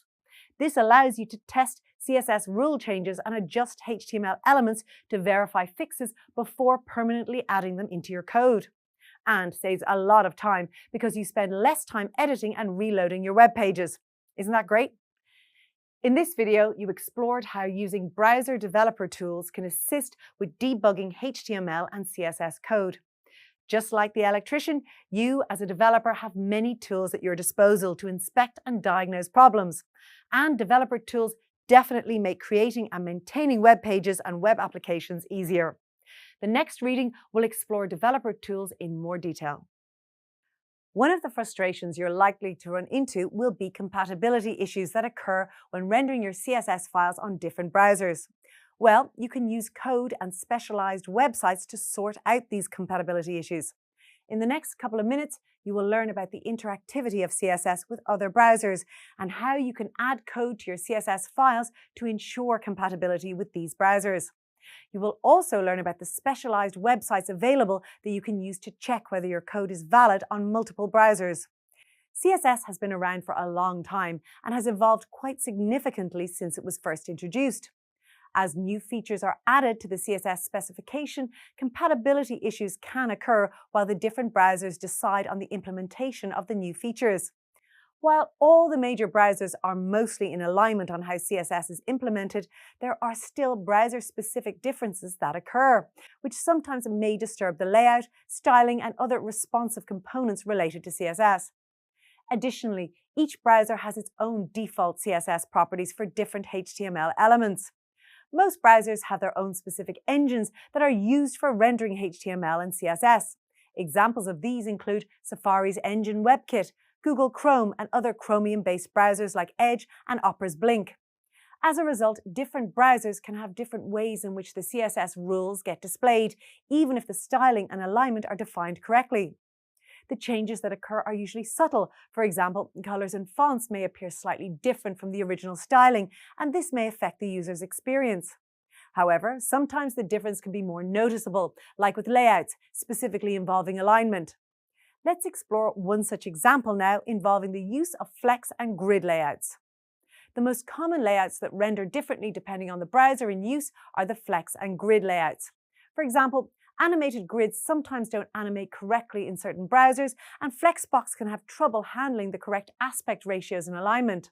To help identify and solve these issues, there are many websites available to you to check browser-specific CSS compatibility. For example, developers can use one of these sites to check if the border radius rule in the CSS rule is compatible with all the different browsers. There are also websites that provide a virtual environment where you can select specific browsers and their versions. In these virtual environments, you can insert your code in the browser or run a website that you've built that is already live to see how it works. It's also important to check the compatibility and rendering of websites on mobile devices that typically have different configurations than a website on a desktop. Okay, so you now know that browser compatibility issues can occur in CSS. Let's examine an example of browser-specific settings and how you can ensure that your CSS code is compatible. There are browser-specific settings that you can add to ensure that your CSS code is compatible and works properly with that particular browser. Let's take the example of the Chrome browser and query it. First, I need to ensure that my CSS code is compatible with the browser. Queries require the use of media rules. These rules are used to apply different styles to different media types or devices. The WebKit min device pixel ratio, or WebKit device pixel ratio, is a media query rule which is used to specify the density of the schemes. These WebKit rules are part of the media query rule used as a non-standard way of setting parameters for aspects such as screen resolution, viewport height of the browser, and so on. I have set the value to be 0 for this example. Typically, the values are 0, 0.75, 1, or 1.5. I can also set the properties for specific rules. In this example, I've used the general query and I've applied it to a paragraph. If I want to configure some of the settings only for specific browsers, I can do that as well.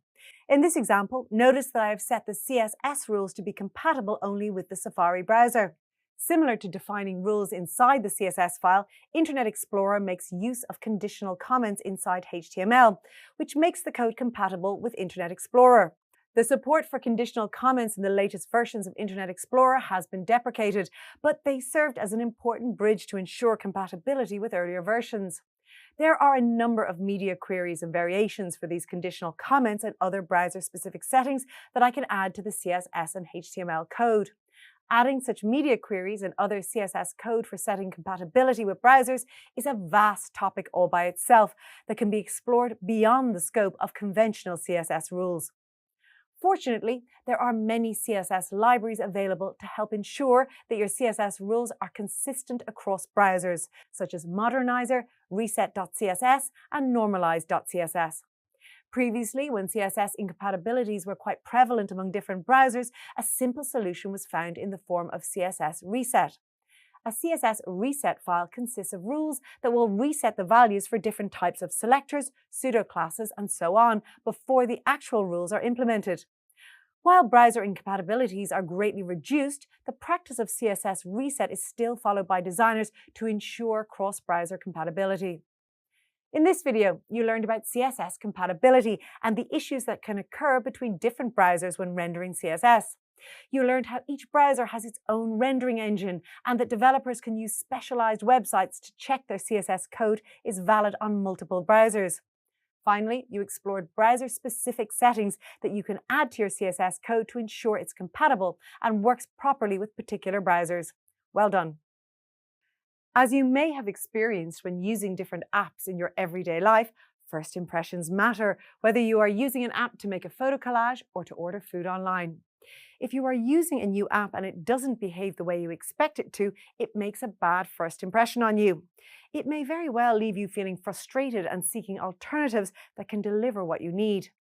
To combat scenarios like this, developers employ rigorous user interface or UI testing strategies to ensure optimal customer satisfaction.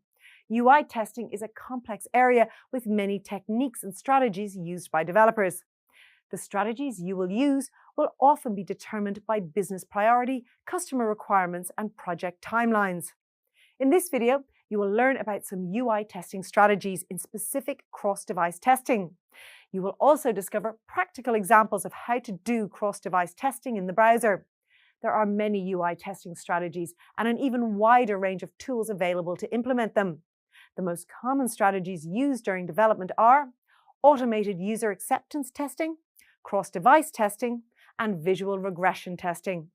You can learn more about the other types of testing in future courses. For now, let's just focus on cross-device testing. Cross-device testing involves the manual or automated use of different devices to test the layout and behavior of an application. The goal of this testing strategy is to ensure user experience consistency between different devices. Think of all the different mobile devices and their screen sizes and internal hardware. There are a lot of possibilities. Many companies use the most common devices for testing, as less common devices could have a low return on investment versus the cost of maintaining and running the tests on those devices. So if you have an old phone stashed in a drawer somewhere, chances are that modern apps won't work on the devices as well as they're supposed to. Now that you've learned about the different types of UI testing, you are ready to learn how to use web developer tools to manually perform cross-device testing. In my web browser, I've opened one of my previously developed web pages for the Little Lemon restaurant. I've opened the browser developer tools by right-clicking the page and selecting Inspect Element. An alternative way to open the tools is to press F12. To begin cross-device testing the web page, I can click the Toggle Device Toolbar button. On the top of the browser, I can now change the browser view to simulate different devices. If I click on the Edit button, I can select additional devices to add to the toolbar. However, it is important to note that this will only simulate the screen size of the device, not the actual hardware. Luckily, the browser also has tools available to closely simulate certain network and hardware conditions. In the Performance tab of the Developer Tools, I can use the Network option to simulate different mobile network speeds. Additionally, I can use the CPU option to slow down the web browser as if it was running on a slow or older device. This will allow me to view how my web page performs in different environments. Of course, this is all simulated. There are many tools available to perform testing on virtual mobile software and also on real mobile hardware. Many businesses have in-house labs with many mobile devices to perform more real-world environment testing. If you're interested in learning more, review the links included in the additional reading material. You should now be able to identify the main UI testing strategies used to ensure customer satisfaction. And what's more, you also learned about the web developer tools you can use to perform cross-device testing. An untested application is a wildcard. You have no idea whether it works or it doesn't work. A tested application gives you confidence that what was originally built is working as intended.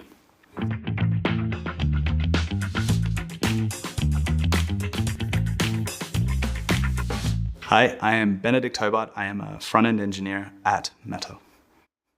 So testing is really important to make sure your app is of high quality and make sure it doesn't break. And being able to test every feature in your app or every part of your product means that you'll be made aware of problems in your app, and it's much easier to fix a problem when it happens than, 6 months down the road when someone finds out it's broken and you need to work out what happened. You write a lot of code over time, and one small problem in one subsystem can end up leading to a multitude of errors in your app. Like, when you're building a messaging app and messaging goes down for an hour, people can't contact their friends and family, right? They can't contact their loved ones. They're disconnected. So it's really important for your users that you build something reliable and doesn't break. And testing is the easiest way to do that. When I first learned front-end testing, it was actually pretty satisfying to get the tooling working and then to have your own app that you just build executed automatically or exercised in some continuous integration somewhere. So front-end testing and testing as a whole at Meta is very important. We have this whole initiative called Better Engineering, which is about building high-quality applications. We approach testing in a number of ways. We've got end-to-end testing, which we basically spin up a web browser in the cloud and we run tests that interact with the browser automatically and make sure that the app is working. And then there's unit testing, which is usually a good case for unit testing is in something like when you're doing end-to-end encrypted messaging, you want to make sure your cryptography works as you'd expect, that the inputs match the outputs and that certain things are guaranteed. The people involved in front-end testing, I guess there's two main groups. There's the product teams building products that our consumers, clients use. And they're the ones that should be writing tests to make sure that their product is stable. Then there's like the teams that build the test frameworks themselves. And they're the ones that make sure that those tests run with high reliability, that those tests run before we ship code to users or to people. So we aren't shipping broken experiences. I see it as a responsibility of everyone to be writing tests at the company for their respective parts. There's not going to be one super team that comes in and tests your product for you, because they don't know how your product works. Usually what we do is set a testing bar, so for every new feature, we make sure there's at least a few tests for it. And that way, our product isn't actually ready to release until we've already tested it. And so that gives us a lot more confidence than we otherwise would have. Testing is valuable. It can feel like a waste of time at first, but it is not. 8 months down the line, when your app explodes and you're trying to work out why, those testings could have saved you. The testing is also its own challenging activity. Writing good tests is hard. Take pride in writing tests in the same way you'd take pride in building any of the products you want to build. Good luck in your first experience testing. It's going to be very fundamental as you move forward in your career. Congratulations, you've reached the end of this module on interactive CSS, where you delve deeper into CSS by applying increasingly specific styling to various elements. It's now time to review what you've learned. You began this module with a lesson on creating layouts. You learned about CSS web layouts, where you discussed the grid and flexbox module, common flex layouts, and examples of common page layouts like column, grid, and stack, CSS units of measurement, basic flexbox, flex charts, and CSS grids. In this lesson, you also applied what you learned by creating a custom layout using grids in an ungraded lab. Lesson 2 focused on CSS selectors. You learned about widely used advanced selectors, all selectors and their specificity, combination selectors that demonstrate the granular selection of embedded elements, targeted CSS to style given elements using granular selection, and the concepts and practical uses of pseudo classes and elements. In this lesson, you also completed an ungraded lab, testing your ability to style given elements using granular selection. The third lesson was about CSS Effects, and in this portion of the module, you learned about what effects are and how web presentation can be enhanced by the use of effects, how to use text effects like shadow and glow, CSS animation and basic animation principles, CSS keyframe animation, and preprocessors to demonstrate simple keyframe animation. Additionally, you completed an ungraded lab about transforming and transitioning elements and their role in animation. The fourth and last lesson was about debugging, where you learned how to inspect, diagnose, and resolve CSS and HTML issues. In your exploration of this topic, you learned about common errors, handling errors, debugging the front end, how browser developer tools can assist with debugging HTML and CSS issues, conditional comments, and UI testing. You should now be familiar with the basics of interactive CSS and the debugging tools available to diagnose and resolve CSS and HTML issues. You also know more about creating layouts, using CSS selectors, and applying CSS effects. You've done a great job so far. Keep up the good work and continue progressing in your learning journey. Wow, you've made it to the end of the course. Why don't you take a moment to congratulate yourself? After all, you've learned a lot in this course. Let's recap. In the very first module, you learned how HTML and CSS are used in the real world. You also learned about semantic tags and how important a structured approach to creating a well-formed web page is. And you learned about metadata and tags and how you can use them to influence your web page's ranking through search engine optimization or SEO. Now that was important. After metadata and tags, you moved on to user input and forms, and you created and tested a form by yourself. Well done. The last part of this module was about media elements, and you ended on a high note by learning how to embed video and audio in a web page.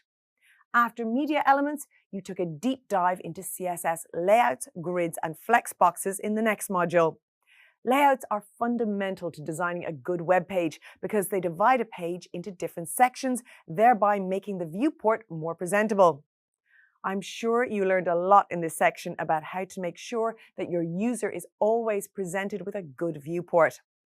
The next section was about CSS selectors, which correspond to specific elements or element groups in a HTML document. You learned that you can combine more than one selector, so you can apply rules to elements based on their relationship with one another. That's neat. And with pseudo-class selectors, you can improve the interactivity of your web pages without having to add overly advanced styling. Ultimately, you should now know how to use CSS selectors, like attribute selectors, to apply rules to different HTML elements with varying degrees of specificity. In the second last part of this module, you learned about keyframes, animations, and effects in CSS, essential knowledge and skills for any front-end developer. Let's refresh your memory about what those effects include. Think of sliding galleries, cursor effects, and the hover effect, which is very frequently used on web pages. While it's tempting to add lots of animations and effects, you should remember that it can be distracting for users and it may cause your web page to load slowly.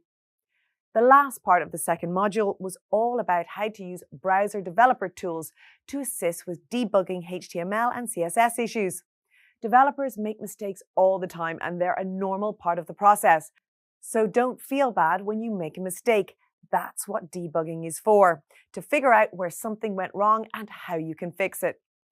Debugging can't happen without testing, and you also learned about UI testing strategies, such as cross-device testing and a range of tools that can help eliminate problems in code. Wow, you covered a lot in this course. This might only be the start of your journey towards becoming a HTML and CSS developer, but you can be very proud of yourself for how much you've already learned and accomplished. Thank you. It's been a pleasure to embark on this journey of discovery with you. Best of luck in the future. You might recall learning about client personas earlier in the course. For the project, you have to choose one client persona to develop a homepage for. But if you want to practice, you can build multiple web pages using the different HTML and CSS skills that you've learned. In this video, you will learn how to approach and plan a web page layout so you can practice for your own project. First, let's start with the visual layout. The web page should have the company logo at the top of the page with a navigation menu underneath. The main content of the page should be below the navigation menu. At the bottom of the page is the footer. The navigation menu requires 4 links to be laid out horizontally. One link must be to the home page you are developing. Depending on the client persona you've chosen, the other links can be to product pages, contact forms, or company information pages. The main content should feature a large banner that links to the client's current promotional offer. Below the promotional banner, there are 3 columns. Each column should contain an image followed by a heading and some text. Again, depending on the client you choose, these can contain offerings or information about the client. The footer is split into 2 columns. The left column will contain a small version of the client logo, and the right column will contain copyright text. Now that you know what the visual requirements are, let's examine how you can structure the HTML and CSS for this layout. Remember that it's important to semantically structure your HTML document so search engines and accessibility software can understand the semantics of the web page. So it's best to start by planning out the semantic structure. You should use the header element for the logo, the nav element for the navigation, the main element for the main content, and the footer element for the footer of the page. Once you've set up your semantic HTML structure, the next step is to plan your grid layout for the main content and footer. For these parts of the web page, you can use either a CSS grid or a flexbox layout. It's important to plan your CSS rules for the different size columns that are required. Remember, you'll need a full width column and 3 1/3 columns for the main content. To simplify the main content, consider splitting the content into 2 rows, then 2 half-width columns for the footer. One last note, it's important to plan your units of measurement. When defining your CSS rules and properties, it will be easier to maintain and debug your CSS if your units are consistent throughout the code. As you learned earlier in the course, choosing a unit such as M or Rem for your CSS at the beginning of the project and sticking to it will help you as you progress further. And that's the end of this video about planning a web page. First, you consider the visual layout, then the HTML and CSS structure for the layout, followed by the semantic structure, and then the grid layout. In the next video, you'll learn how to start writing the HTML and CSS for the project. When building a web page, it's considered good practice to do the layout and positioning of your HTML elements before working on their visual styling. Think of building a house. After all, you don't paint it first. Instead, you start with the foundation and structure. I'm going to take you through the process of building my HTML structure and positioning the elements so that you can follow along and note the placement of key elements for display. For this project, I chose the Little Lemon restaurant as the client persona.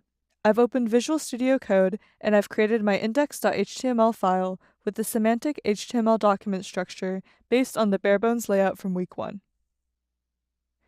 In my semantic structure, I used the header element for the logo, the nav element for the navigation bar, the main element for the main page content, and the footer element for the footer.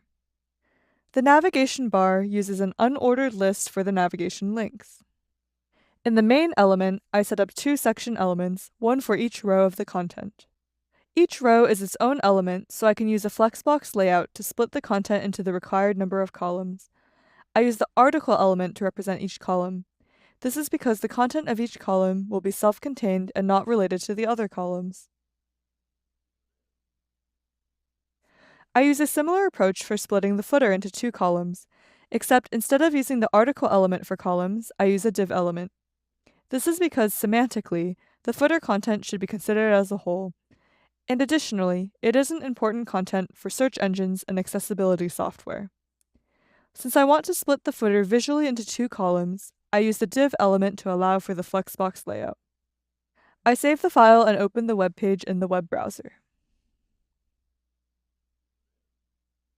The content is displaying on the web page, but I need to lay out and position the elements using CSS.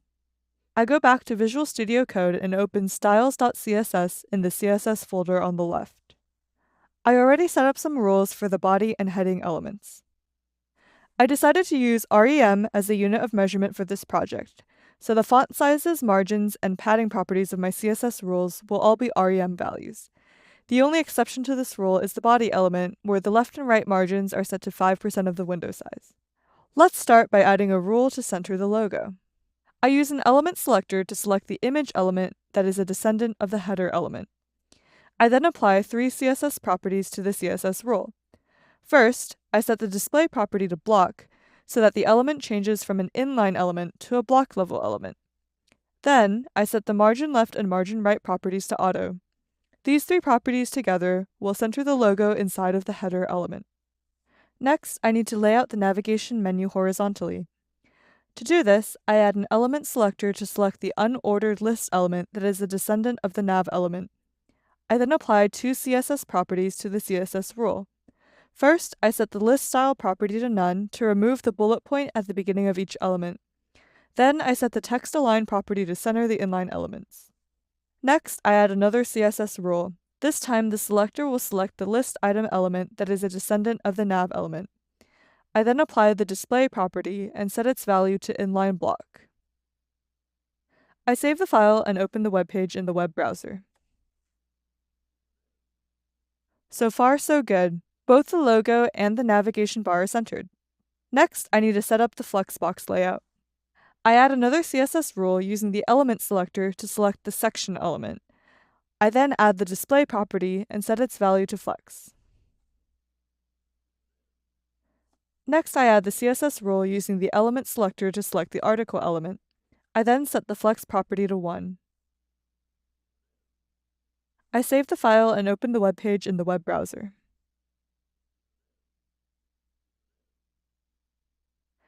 Now the main content is laid out correctly, with 1 column in the first row and 3 columns in the second row. Finally, I'll set the layout for the footer. First, I add a CSS rule using the element selector to select the footer element. I then add the display property and set its value to flex. Then I add another CSS rule. This time the selector will select the div element that is a descendant of the footer element. I then set the flex property to 1. I save the file again and open the web page in the web browser. Success! The web page elements are now laid out and positioned correctly. Laying out and positioning your HTML elements first will always save you time later on when you begin applying visual improvements and animations. Doing it this way means that your web page has a good, strong foundational layout to work from, and to which you can add the paint and decor, the visual styling of your web page. Take some time to practice building your HTML structure and setting up the positioning of your elements. A key part of building a website is to ensure both a good user interface and a good user experience. But what's the difference between those two and what makes them good or bad? This video will explain the difference between user interface, UI, and user experience, UX, as well as the concept of intentional engagement, which will help you design a good user experience for your web page visitors. User experience, or UX, is how a user interacts with the web page or app as a whole. That includes presentation of information, the flow between different sections, and the ease of use. One way of thinking about it is to consider ketchup bottle design. Most ketchup bottles have a lid at the top. This lets you get ketchup out with relative ease when the bottle is full, but it becomes increasingly difficult to get to the ketchup at the bottom of the bottle as it empties out. A better user experience is a ketchup bottle with the lid at the bottom instead. This design lets gravity do the work of getting the ketchup out of the bottle. Now that's a good user experience design. User experience is driven by the needs and viewpoint of the user. There are many different UX design processes that are used by businesses, such as stakeholder interviews, user research, UX audit and scenario mapping, and client persona. In fact, you're already using the last one, client persona, for your homepage project. Creating a client persona is a good process for planning a website through the point of view of a potential client and their customers. But for this project, let's focus on another process you can use to improve the user experience: intentional engagement. The goal of engagement is to keep the user interacting with your website and, depending on the business, drive revenue through purchases or interaction with advertisements. Because the web page you're building is targeted towards customers that fit the client persona, the user experience should be driven by how the customers will engage with the website. It is a good exercise to list what customers will be looking for when they visit the website and try to make it as easy as possible for your users to get that information. With this in mind, think about what should be displayed in the main section of the homepage and what links should be listed in the navigation bar. But such concerns shouldn't come at the cost of business goals. The business may have revenue goals that it aims to achieve through promotions and discounts. So balancing business and user goals is a key part of designing the user experience. Now that you have thought about user experience some more, review your homepage design and consider the user experience it facilitates. How does client persona and intentional engagement fit into your own UX design strategy? Answers to those questions will help you plan your process. In this video, I will demonstrate how I put together the home page for the Little Lemon restaurant. I will focus especially on why the positioning of elements is so important. Keep this in mind when you are working on your own project. After setting up the positioning of my elements, I plan out the user experience and implement the visual styling of the page. I decide that the user experience should balance business revenue goals with common information that a customer needs. The result is a home page that displays the current promotional offering in the large display area, also known as the hero area. Then in the smaller 3 columns, I link to the menu, the booking system, and display information about the opening hours of the restaurant. Let's examine the additional CSS I added to improve the visuals of the page. In Visual Studio Code, I open styles.css in the CSS folder. First, I apply the font size and margin properties to the heading elements and to the nav elements. This improves the visual spacing of these elements. To be consistent with the rest of the CSS, I use the REM unit of measurement. Next, I add CSS rules to adjust the text decoration of the navigation links. For the anchor link CSS rule, I set the text decoration property to none. Then I add a CSS rule that uses the hover pseudo-class of the anchor selector and set the text decoration property to underline. Now when you hover over the navigation link, an underline appears below the text. Then I update the section and footer CSS rules. I add the gap property and set its value to 2 rem, 1 rem. This applies a 2 rem gutter between the flex rows and a 1 rem gutter between the columns. These settings improve the spacing between the column elements. I also add the margin top and margin bottom properties and set their values to 1 rem to increase the spacing between section elements. Next, I update the article element so that the contents won't be close to the left and right edges of the element. To do this, I added the padding left and padding right CSS properties and set their value to 1 rem. For the hero area, I use CSS to apply a background image to the content. However, to ensure the text is still readable, I overlay a semi-transparent gradient on top of the image. Then I rounded the border of the article elements using the border radius CSS property. And last, for the paragraph element in the footer containing the copyright information, I set the text align property to right so the text aligns to the right side of the element. I also set the top border to a solid 0.1 rem line to add a small visual flare above the copyright information. I'm sure you now grasp why starting with the positioning of elements is so important. Adding all the visual stylings is a lot easier once the elements are in place. Before the peer review assessment, spend some time practicing adding visual improvements to your page's design. Congratulations on reaching the end of this HTML and CSS in-depth course in the Front-End Developer Program.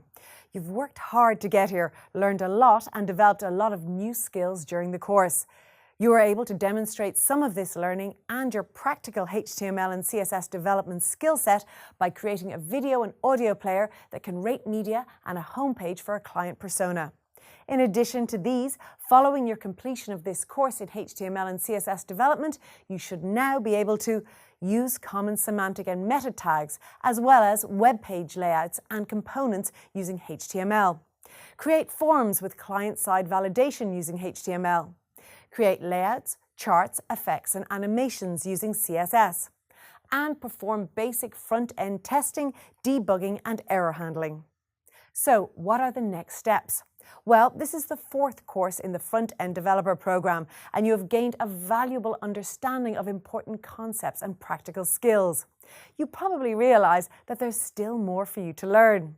If you found this course helpful and want to discover more, then why not register for the next course on React Basics? Throughout each of the courses in the program, you'll continue to expand your skill set. And in the final assessment, you'll bring together all the skills you've learned to manage your own project. Whether you're just starting out as a technical professional or a student, this project will enable you to prove your knowledge and ability. Once you've completed all the courses in this Front-End Developer Program, you'll receive Coursera certification. Certifications provide globally recognized and industry-endorsed evidence of mastering technical skills. Well done on taking steps towards a future career. Your project experience so far shows employers that you are self-driven and innovative. It also speaks volumes about you as an individual and your drive to continue your educational progress. Congratulations once again on reaching the end of this course. It's been a voyage of discovery. Best of luck and do continue to pursue your own learning objectives to their final goal.